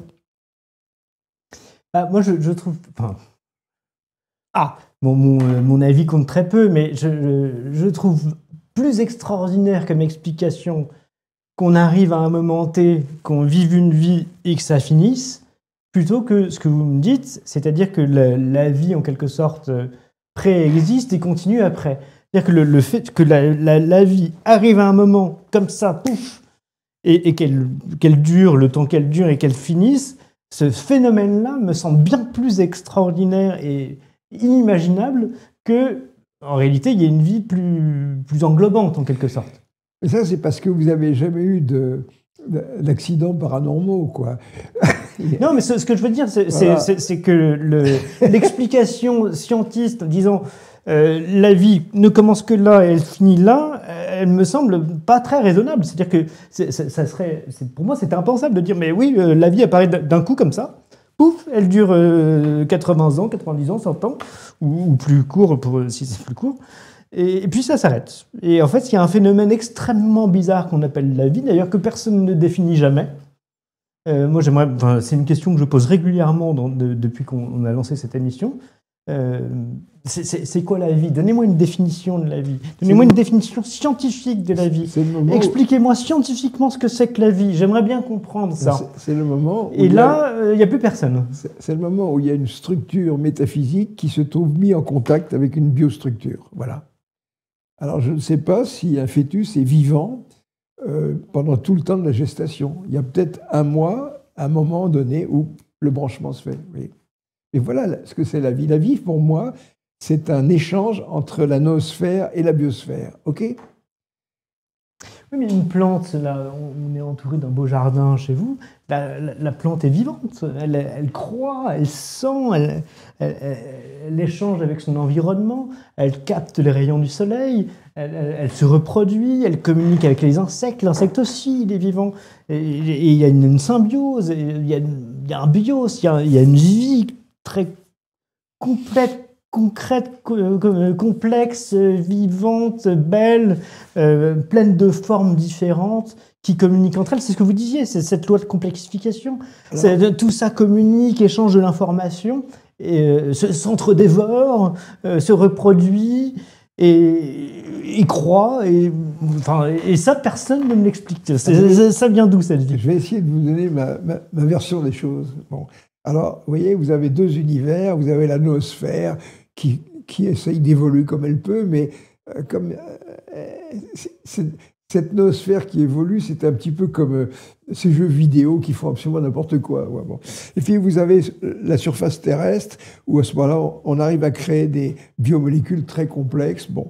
Et tout d'un coup, apparaît le premier être vivant. Le premier être vivant, peut-être que c'est la surface de l'océan, peut-être que c'est dans les profondeurs, vous savez, dans les fumeurs, là, au fond des océans. Mais de toute façon, il doit y avoir un moment où se crée l'être le plus élémentaire possible. Et on a des exemples de ça. Ça doit être des choses qui ressemblent au plancton, quoi. C'est-à-dire qu'on a à ce moment-là une bestiole qui a la possibilité de se nourrir, de consommer de l'énergie, de se déplacer, de se reproduire. À ce moment-là, on va dire, mais est-ce qu'elle est vivante? Oui, elle est vivante. Est-ce qu'elle a une âme? Oui, mais il y a une âme pour toute la population. On ne va pas créer une âme individuelle pour tout ça. Donc vous avez une structure de pilotage dans le monde, dans la noosphère, qui est en contact avec tous ces êtres-là, tous ces milliards de bestioles. Et alors après, l'évolution continue. Vous trouvez cette évolution dans notre technologie. Au départ, quand vous avez un ordinateur, on a commencé par le noter d'un processeur.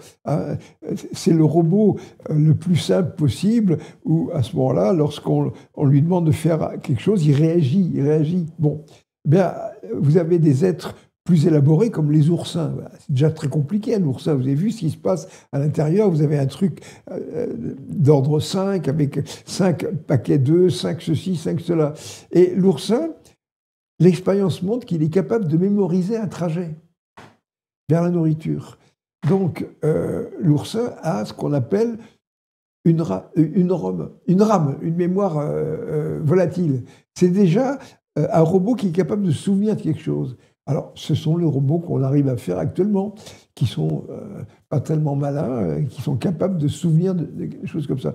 Puis alors après, on va passer à un stade. Alors, à cette époque-là, encore une fois, l'âme, appelons ça comme ça, l'âme de l'oursin n'est pas individualisée. Pourquoi? Parce qu'il n'y a pas d'individu. Un individu, c'est quelqu'un qui a des souvenirs personnels. Bon, un oursin qui est capable de se souvenir d'un trajet vers la bouffe, vous n'allez pas me dire que c'est une personnalité importante. Mais alors, si vous me permettez, Jean-Pierre Petit, j'utilise beaucoup mes enfants parce qu'ils me posent des questions. Et c'est souvent des questions naïves, mais très, très naïves. Ils me disent, mais l'âme, c'est quoi? Je dis, mais déjà, qu'est-ce que ça veut dire, l'âme? L'âme, en latin, c'est l'anima. Oui. Et anima, ça t'évoque quoi? C'est l'animal. Oui, mais... Non, c'est le mouvement, attention. Mais bien sûr. Mais allons un peu plus loin. Qu'est-ce que tu regardes parfois le week-end ou en vacances? Des dessins animés. Mais c'est quoi un dessin animé? C'est un dessin qui bouge. Donc, quand on parle d'âme, peut-être que nous, on a cette couche métaphysique de croyance qui met beaucoup de choses sur ce mot, et on oublie la simplicité de la chose, c'est-à-dire un être qui bouge. Mais déjà, rien que ça, c'est extraordinaire. Un microbe qui bouge, ou un chevreuil qui bouge, ou une plante qui se meut, c'est extraordinaire, ça. Vous avez sauté des étapes, puisque j'ai bien dit que l'âme, au départ, elle est collective. Les bactéries n'ont pas d'âme individuelle. Mais il y a un principe automobile, en quelque sorte.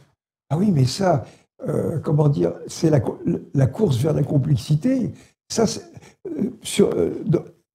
dans le monde matériel, c'est les équations de la physique.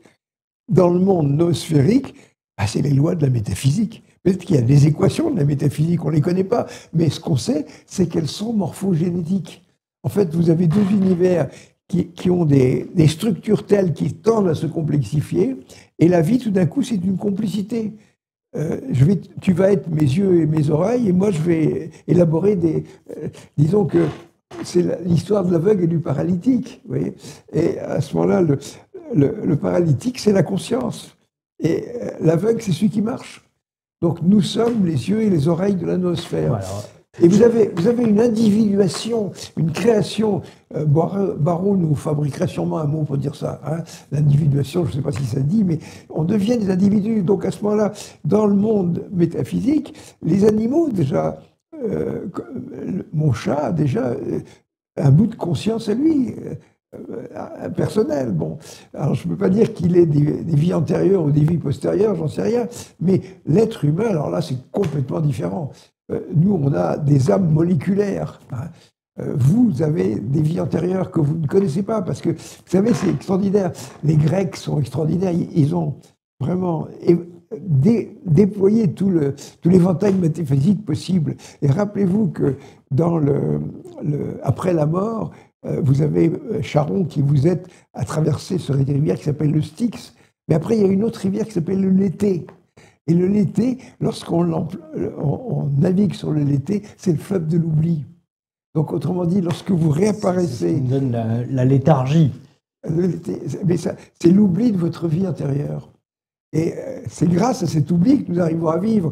Il y a des gens qui sont parasités par leur vie antérieure, ils ne savent plus où ils en sont. Ça donne des multiplications de la personnalité, vous voyez. Mais bon, ce que je vous disais, c'est que il arrive quelquefois dans la vie qu'on a accès à des vies antérieures. Moi, ça m'est arrivé plusieurs fois. Ça m'a donné, par exemple, mes travaux sur l'égyptologie. Ce ne sont pas mes idées. Je crois que j'ai raconté ça dans des bouquins. C'est assez marrant, quoi. Disons, quand j'arrive en Égypte, la première nuit... Alors, vous étiez pharaon?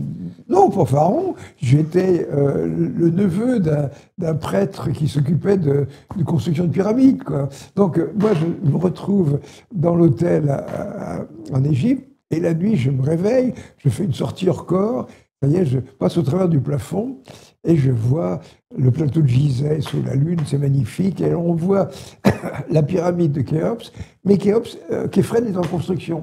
Et à ce moment-là, je plane vers ce terrain, je constate que j'ai des petites sandales avec une jupe plissée, enfin bon, c'est assez bizarre, je prends contact avec le sol, et j'arrive, je tombe sur des ouvriers qui sont en train de travailler, et c'est là que j'ai l'impression très forte, j'ai 14 ans, et je suis le neveu du gars qui est en train de diriger ses travaux.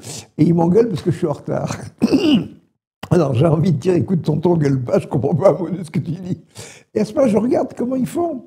Et vous avez vu mes travaux, peut-être que vous avez un peu subi ça, mais j'ai quand même trouvé des tas de choses vraiment intéressantes, quoi.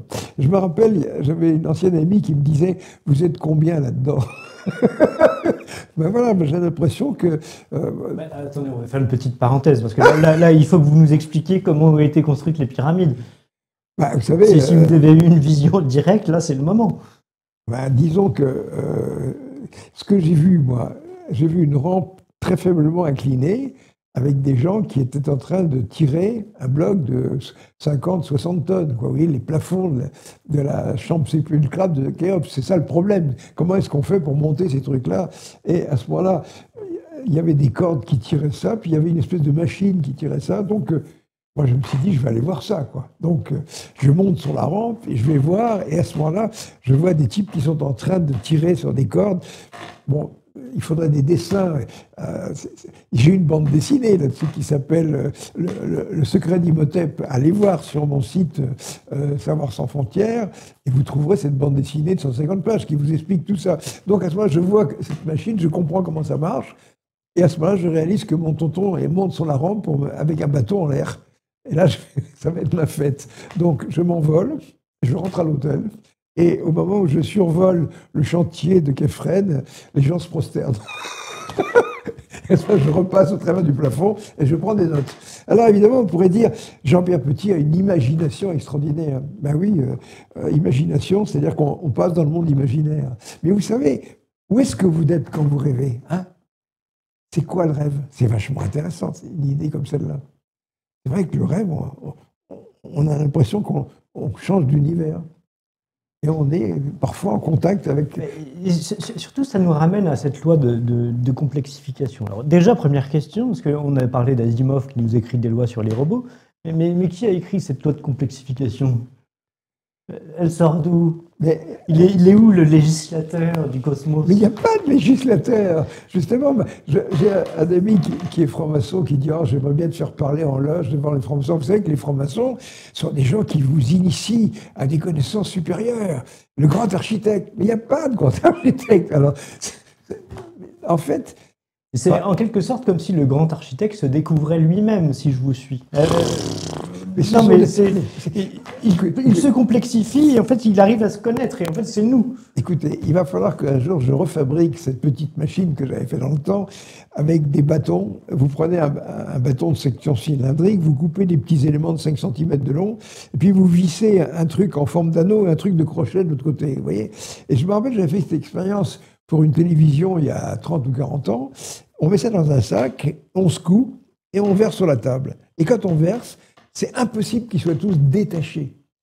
Vous ne les trouverez pas tous en train de former un collier, mais vous aurez des trucs qui seront attachés par deux. Ça, c'est vachement intéressant. Simplement, on dit quand même, c'est curieux, parce que ça veut dire qu'il y a des crochets qui se sont mis dans des anneaux. Voilà. Et donc, à ce moment-là, vous faites l'expérience, vous prenez 50 machins, vous les mettez comme ça, vous en allez avoir 4 ou 5 qui vont être attachés. Mais il y a presque une statistique, c'est impossible qu'ils soient tous détachés. Autrement dit, le monde de la physique, il ne demande qu'à faire du compliqué. Je vous le montre là, hein, parce que là, vraiment, il n'y a aucune attention. Hein. Oui, il y a déjà des crochets, il y a déjà il y a un sac, il y a quelqu'un qui remue. Mais non, les atomes aussi ont des crochets. Mais oui, mais ils existent déjà avec des crochets. Oui, mais après... Ils veulent s'accrocher en quelque sorte. Non, ils ne veulent pas s'accrocher, ils ont des crochets, et ils s'approchent, et ils s'accrochent tout seuls. Voilà. Alors après, bon, ben, quand on remonte, vous allez dire, mais à ce moment-là, bon, d'accord, vous prenez un atome comme le carbone, l'oxygène, c'est très compliqué. Ben, d'accord, alors à ce moment, on va prendre l'hydrogène. Et l'hydrogène, ben, il a aussi des crochets. Alors qu'est-ce qui se passe avec l'hydrogène? Mais il y a la fusion. Ça fait de l'hélium. Alors oui, l'hydrogène, c'est ce qu'on peut faire de plus simple. Vous avez une boule comme ça.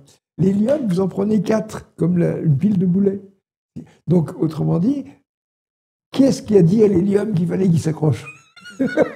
Est-ce qu'il y a vraiment besoin d'une volonté divine pour dire à l'hélium, tu vas me fabriquer à dire à l'hydrogène, tu vas me fabriquer l'hélium? Ok, voilà. Alors après, on peut dire, oui, mais est-ce qu'il n'y a pas des choses antérieurement à l'hydrogène? Peut-être des quarks. Alors, qu'est-ce qui a dit aux quarks de s'assembler pour faire des... Vous voyez? Donc, je crois que l'idée d'essayer de trouver la raison suffisante, comme dirait Pangloss, plus modestement, si on se contentait de la phénoménologie. Parce que vous voyez, quand on remonte en disant, mais qui est-ce qui a mis les crochets sur les petits bouts de bois? Oui, mais qu'est-ce qui a mis les crochets sur le carbone? On remonte jusqu'au moment où on arrive aux quarks. Alors, à ce moment, on va dire, mais qu'est-ce qui a créé les quarks? Est-ce que j'ai répondu à la question? Hein? Je me suis échappé. Je ne sais pas si on peut répondre à la question, c'est ça qui est amusant. Et heureusement, est-ce que c'est important de répondre à la question? Alors, justement, mais ce qui est important, c'est de se la poser. Alors parce que sinon, la vie ne serait pas très drôle. Mais maintenant, la grosse question, qu'est-ce qu'on fait aujourd'hui? Qu'est-ce qu'on fait aujourd'hui? Alors, il y a une chose quand même qui me frappe, c'est que sur Terre, eh bien, vous avez une fragmentation continentale. Les continents se rencontrant, ils ont fait des chaînes de montagnes. On peut en dire sur Terre, on a des centaines de biotopes différents. On a des centaines de langues différentes. On a des centaines d'ethnies différentes. Et tout le monde s'entretue gaiement. Bon. Alors à ce moment-là, on se dit, mais ce qui fait toute cette diversification, c'est les mouvements du magma. C'est les mouvements du magma qui bougent les plaques. Vous savez, il y a une chose, c'est que les montagnes, elles s'usent de 1 mm par an. Alors ça ne paraît pas beaucoup, mais si tout d'un coup de baguette magique, on stoppait l'activité magmatique, eh bien, la chaîne des Alpes et les Himalayas ça serait par terre en 10 à 100 millions d'années. On n'est pas près à quelques millions d'années près. Vous verriez, la chaîne de montagnes, c'est fini. Il n'y aurait plus rien, il n'y aurait plus de montagnes. Les montagnes, rien que l'érosion due aux précipitations suffit. Donc à ce moment-là, si nous, on a ça, c'est parce que l'activité magmatique entretient tout ça. Ah, très bien, alors à ce moment-là, il y a la Terre, puis il y a Mars, il y a Mercure, il y a Vénus. Les trois autres, est-ce qu'ils ont une activité magmatique? La réponse est non. Autrement dit, quand vous allez sur ces planètes, par exemple sur Mars, il y a des reliefs, et ces reliefs, c'est des volcans.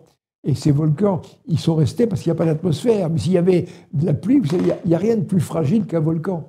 Hein, si vous prenez une structure volcanique, c'est de la poussière, un truc comme ça. La pluie suffit à tout aplatir. Donc, autrement dit, cette activité, comment dire, tectonique, elle n'existe que sur Terre. Alors on pourrait dire, mais qu'est-ce qui se passe? Pourquoi est-ce que nous, on a une activité tectonique importante? Ben, la réponse, c'est à cause de la Lune. Ah bon, la Lune, pourquoi? Ben oui, vous savez que la Lune, maintenant, on commence à accepter l'idée selon laquelle la Lune est née de la collision avec un astre très important, de la taille de Mars.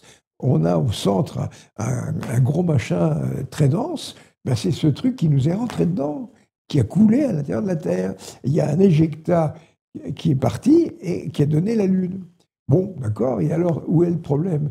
Ben, simplement, c'est une chose que vous n'avez aucun scientifique qui vous dit ça. Cet objet qui avait une masse énorme, il est arrivé avec une énergie 1,5 de MV2. Cette énergie, il a bien fallu qu'elle se distribue quelque part. Eh bien, elle s'est transformée en chaleur, elle a réchauffé le magma. Donc, nous avons un magma anormalement intense. Ça, c'est très intéressant, un truc pareil, parce qu'on pourrait dire, mais puisque les autres planètes, ça leur est pas arrivé, qu'est-ce qui se passe? On n'a pas eu de chance? Ben oui, il y a peut-être l'idée que sur les autres planètes, sur d'autres systèmes solaires, eh bien, ils n'ont pas eu ça. Alors, à ce moment-là, ça ressemblerait à quoi? Ben, ça ressemblerait à la Terre avant la collision. Alors, comment c'était la Terre avant la collision? Eh bien, il y avait un seul continent, et il était plat comme la main.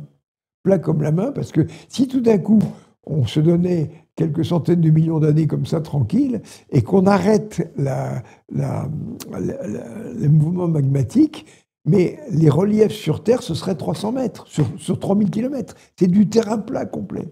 Donc, moi, je vous dis, sur les autres planètes autres que la Terre, statistiquement, la grande majorité, il n'y a pas de montagne. Vous savez, quand les extraterrestres arrivent sur Terre, ils arrivent et ils disent... C'est peut-être ça le problème, c'est que la vie sur Terre, elle est faite pour être méchante, elle est résistante, elle a des conditions qui sont extrêmement violentes, extrêmement dures. Et peut-être que les extraterrestres, eux, ils sont habitués à une Terre toute plate, très gentille, pas de conflit. Et ils ne savent pas que nous, on est une sale bête. Mais ça ne veut pas dire qu'ils n'aient pas de conflit. Vous savez, quand ils arrivent sur Terre, la première chose qu'ils voient, c'est des gens qui font du ski. Alors quand ils reviennent, ils disent, alors comment c'est sur Terre?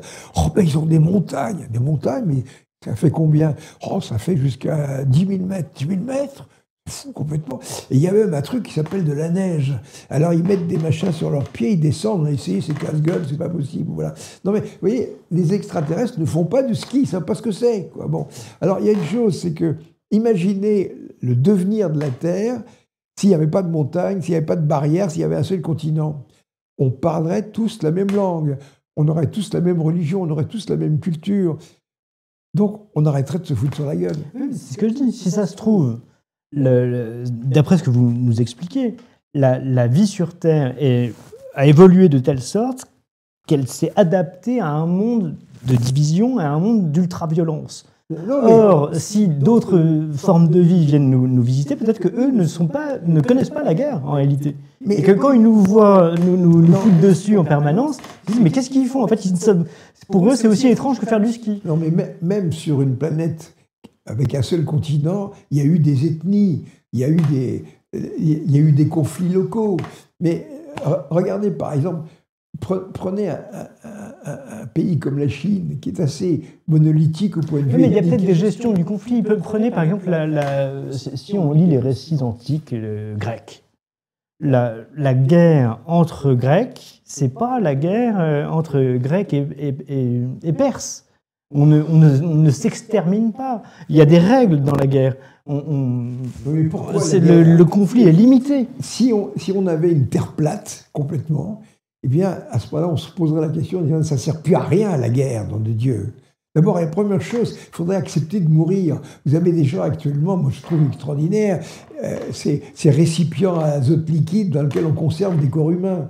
Hein. Mais il y a même des gens, ça coûte moins cher, on conserve les têtes, vous vous rendez compte, il y a des bidons comme ça qui contiennent des centaines de têtes qui flottent comme ça. C'est incroyable. Il paraît qu'on en retrouve maintenant dans le désert, c'est à moitié pourri. Je ne sais pas, mais moi j'ai vu ça, le type disait, voilà, nous avons une société, bon, voilà, nous avons trouvé un moyen d'ailleurs de compacter ça. Vous vous rendez compte? Un jour, quand on découvrira ça plus tard, ils sont complètement fous. Vous vous rappelez, il y avait un dessin animé comme ça où il y avait des têtes dans des bocaux et qui étaient fixés sur des robots comme ça, et on avait des êtres avec juste la tête sur un robot. Que dans X années, on aura réussi à ranimer ces gens. Donc, ce qu'on a fait d'ailleurs, c'est au moment où ils sont morts, il faut siphonner le sang. Hein.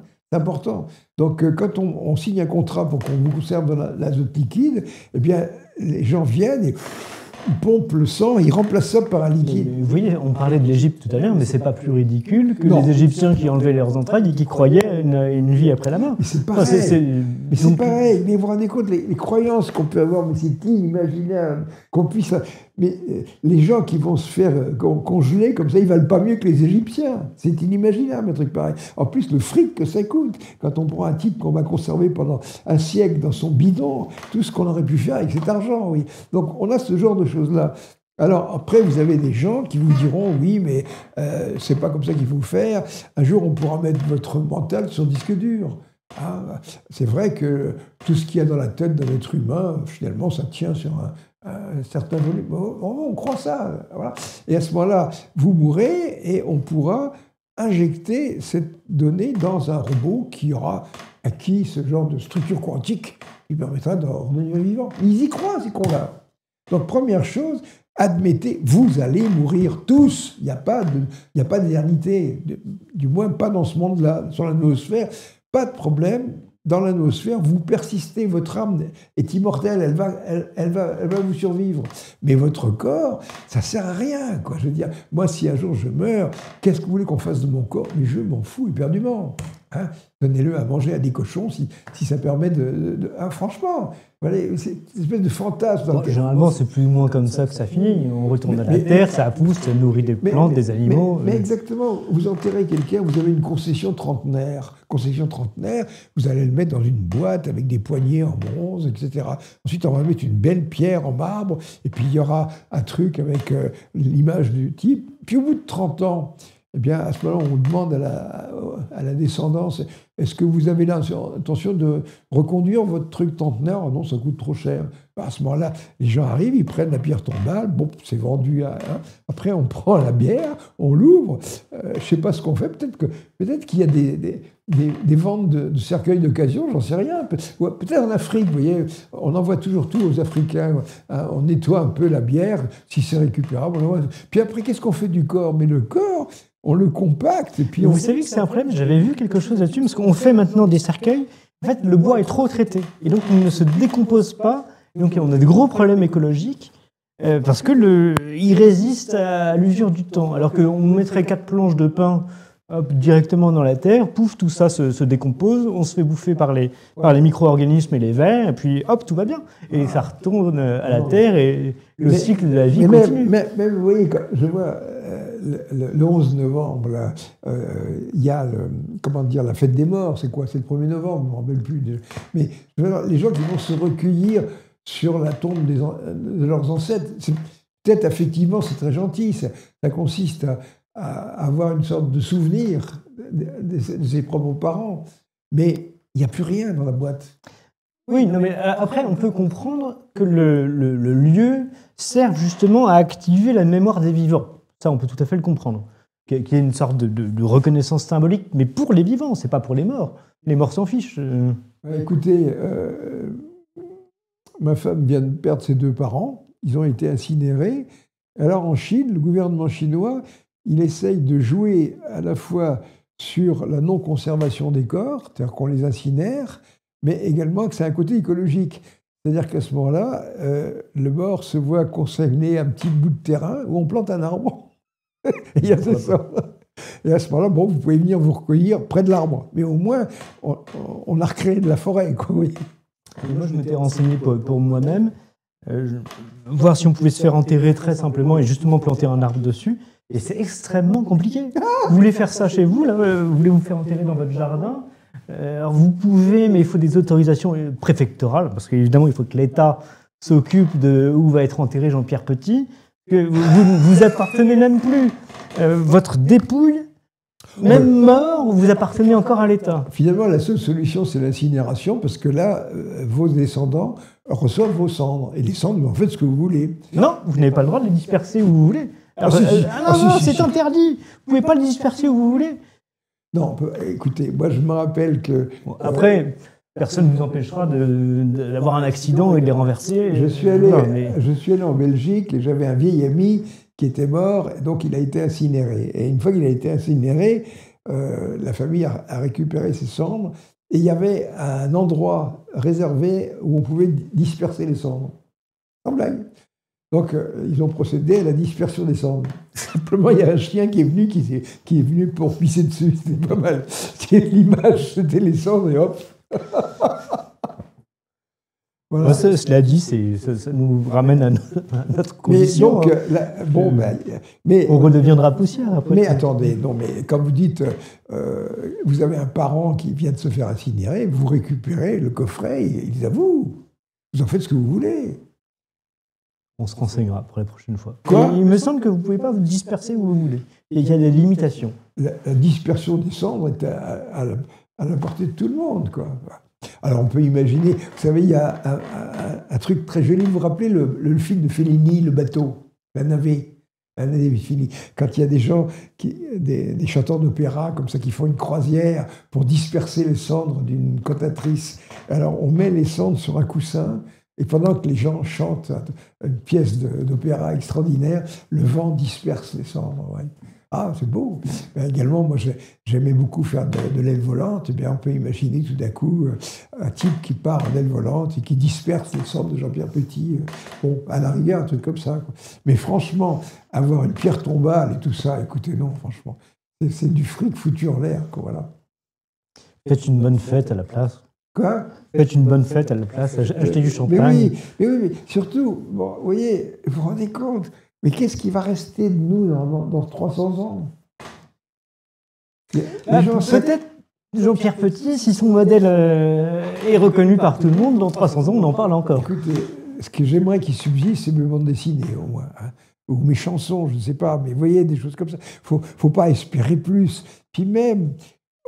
on est des pierres d'un mur, on contribue à la construction de quelque chose. Vraiment, vous connaissez cette phrase, là, les cimetières sont pleins de gens qui se croyaient irremplaçables. Voilà.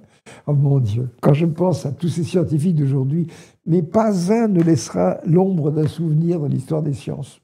Et ils sont bourrés de médailles, de trucs, de prix, ils se promènent avec leurs prix scientifiques comme ça. Voilà. Mais c'est peut-être, et ça peut être une forme de conclusion pour notre émission, parce que vous avez rappelé à plusieurs reprises, justement, notre mortalité. C'est un fait d'évidence, mais on a l'impression que beaucoup de nos contemporains, nous-mêmes certainement, on l'oublie très souvent, ce fait. Et peut-être que justement, on a parlé un peu d'économie, on a parlé de cette IA qui peut s'emballer, etc. Que ces emballements-là, cette folie des grandeurs, en quelque sorte, n'arriverait pas si on avait ce memento mori un peu plus souvent à l'esprit. Vous savez, j'ai créé ce modèle Janus en disant qu'il avait comme vertu de pouvoir faire réfléchir les gens sur leur science et sur cette faisabilité des voyages interstellaires. Maintenant, je vais vous rappeler la chose suivante. En 1905, il y a un employé dans une agence de brevets, Albert Einstein, qui a publié un article sur la relativité restreinte qui contient une phrase E égale mc2.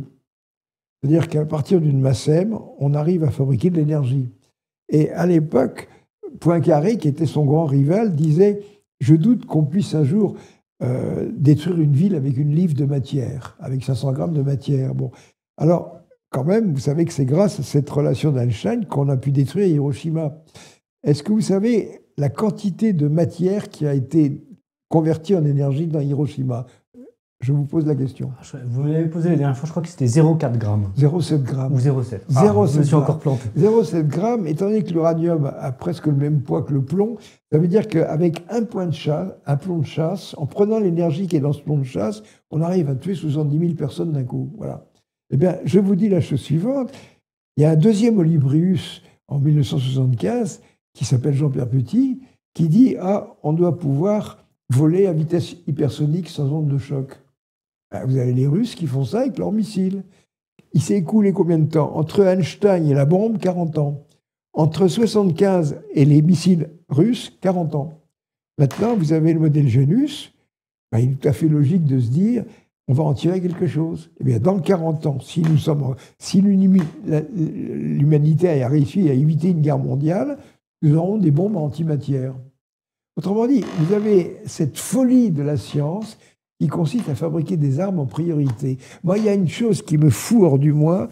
Regardez les vidéos avec le F-35, avec le F-47, le nouvel appareil chinois, russe, truc, etc. Les sous-marins, c'est extraordinaire. Vous vous rendez compte le fric qu'on bouffe? Regardez le B-2 qui vient bombarder les sites iraniens. On est dans un climat de folie complète, La folie, ça consiste à dire il faut que je sois le plus fort pour me protéger. Moi, je me rappelle un ami qui avait dit un jour il y a un pays qui devrait être surarmé, c'est le Luxembourg. Parce que lui, il peut avoir tous les pays du monde contre lui. Donc il devrait avoir un arsenal nucléaire lui permettant de résister à toutes les attaques possibles, imaginables, de l'Est, de l'Ouest, de tout. Vous voyez, c'est de la folie. Comment dire tout d'un coup aux gens la solution, c'est pas d'avoir des armes. Si vis pacem parabellum, si tu veux la paix, prépare la guerre. Non, c'est pas préparer la guerre, c'est réfléchir. Mais quand on pense à ce qui se passe à Gaza, où les gens s'entretuent pour des trucs d'il y a 5000 ans, écoutez, c'est pas possible. Regardez ce qui se passe en Ukraine, où on a fabriqué cette guerre de toutes pièces. Les Américains ont activé cette guerre de façon à aller emmerder les Russes. C'est effrayant. Tous les jours, des gens meurent. Moi, je pense à comment il s'appelle, le type qui a passé 7 ans dans l'ambassade d'Équateur, là, Assange. Hein, voilà. Assange, il a été 7 ans dans l'ambassade d'Équateur. En plus, après, on l'a mis 50 plus dans une prison de haute sécurité. Il a passé 13 ans enfermé là-dedans. À un moment, il a pu être libéré simplement parce qu'on a pu obtenir de lui qu'il dise « Oui, je suis coupable ». Alors, comme il est coupable, d'accord, on peut le libérer. Et il a dit... Quelle est votre impression, monsieur Assange, quand vous sortez? Vous savez, moi, je suis parti dans cette histoire-là avec le Wikileaks, parce que j'avais révélé des tas de choses. Mais maintenant, on n'a plus besoin de Wikileaks. Vous regardez votre télé, on révèle. Regardez, tout le monde s'entretue gaiement, et tout le monde s'en fout. Et on tue les journalistes. On a tué une centaine de journalistes à Gaza. Vous voyez? C'est extraordinaire. La phrase d'Assange est extraordinaire. Il arrive de son cloaque où il a été enfermé pendant 13 ans et on lui dit qu'est-ce qui se passe? Maintenant, on sait tout, mais tout le monde s'en fout. La guerre continue. Je trouve extraordinaire. Les Américains envoient leur B-2, mais est-ce qu'ils ont eu une mission de l'ONU? Alors ça ramène à la phrase de De Gaulle. Les Américains s'embarrassent rarement d'ordre de l'ONU pour faire leurs petites opérations. Vous savez, quand même, la guerre en Irak, on a voulu avoir un petit peu... le Koweït, il fallait venir au secours du Koweït, tandis que maintenant, on s'en fout. On va mettre la flotte à côté du Venezuela. Extraordinaire. Alors après, quand on dit, vous vous rendez compte, les Nord-Coréens, ils ont des missiles avec des bombes atomiques. Mais heureusement, je veux dire actuellement, si les Iraniens avaient ça, on leur foutrait la paix. Vous vous rendez compte? Alors là, il y a une sorte... Alors, ça veut dire qu'il faut que tout le monde ait la bombe atomique, comme ça on aura la paix. Non, c'est pas possible. Il faut que les gens se mettent à réfléchir. Mais réfléchir, regardez par exemple ces Israéliens. Alors, moi, je constate que les Nord-Coréens n'atomisent personne. Oui, les Américains l'ont fait, eux. Oui, mais quand on voit ce qui se passe en Israël, mais c'est cauchemardesque. Mais c'est cauchemardesque parce qu'on a créé cette situation. Lorsqu'on a créé cet État d'Israël, on a créé cette situation de rejet. C'est pas possible. Il faut que ces gens-là réfléchissent à leurs croyances. Moi, ce que je trouve phénoménal, c'est un personnage politique qui est arrivé à l'ONU avec la Torah en disant « Voilà mon titre de propriété ». Vous vous rendez compte? On n'a jamais vu une chose pareille. Voilà mon titre de propriété. On en revient à cette question, qui a écrit cette loi? Ben oui, il faudrait peut-être un peu revoir tout ça, quoi. Hein. Bah, écoutez, ce que je vous propose, si vous en êtes d'accord et si nous ne sommes pas repartis dans la noosphère, on se donne une demi-révolution autour du Soleil et on en reparle. Absolument. Mais vous savez, moi je vais faire une conférence là-dessus. Avec ces conférences, j'entame ma croisade. La croisade. Réfléchissez sur vos croyances. C'est ça le mot de la fin. Il faut que les hommes réfléchissent sur leurs croyances. Tous. Ça ne veut pas dire qu'il faut être incroyant, ça n'a pas de sens. Un scientifique qui dit « moi je suis agnostique », c'est pas vrai. Vous avez bien vu, vous lui faites signer un papier comme quoi il me vend ça, vous dire « il n'est pas d'accord ». Voilà. Réfléchissez à vos croyances. Eh bien, Jean-Pierre Petit, merci encore 1000 fois de nous avoir accueillis une seconde fois, peut-être pas seconde, deuxième, j'espère, et qu'il y en aura d'autres chez vous. Merci encore, merci à vous, chers amis auditeurs de Tocsin. N'oubliez pas, des pouces, relayez, soutenez, vous savez, vous connaissez ça par cœur, mais c'est très important. C'est comme ça qu'on peut mettre en place ce type d'émission et aller rencontrer Jean-Pierre Petit et tant d'autres. Merci encore et à bientôt, j'espère. À bientôt.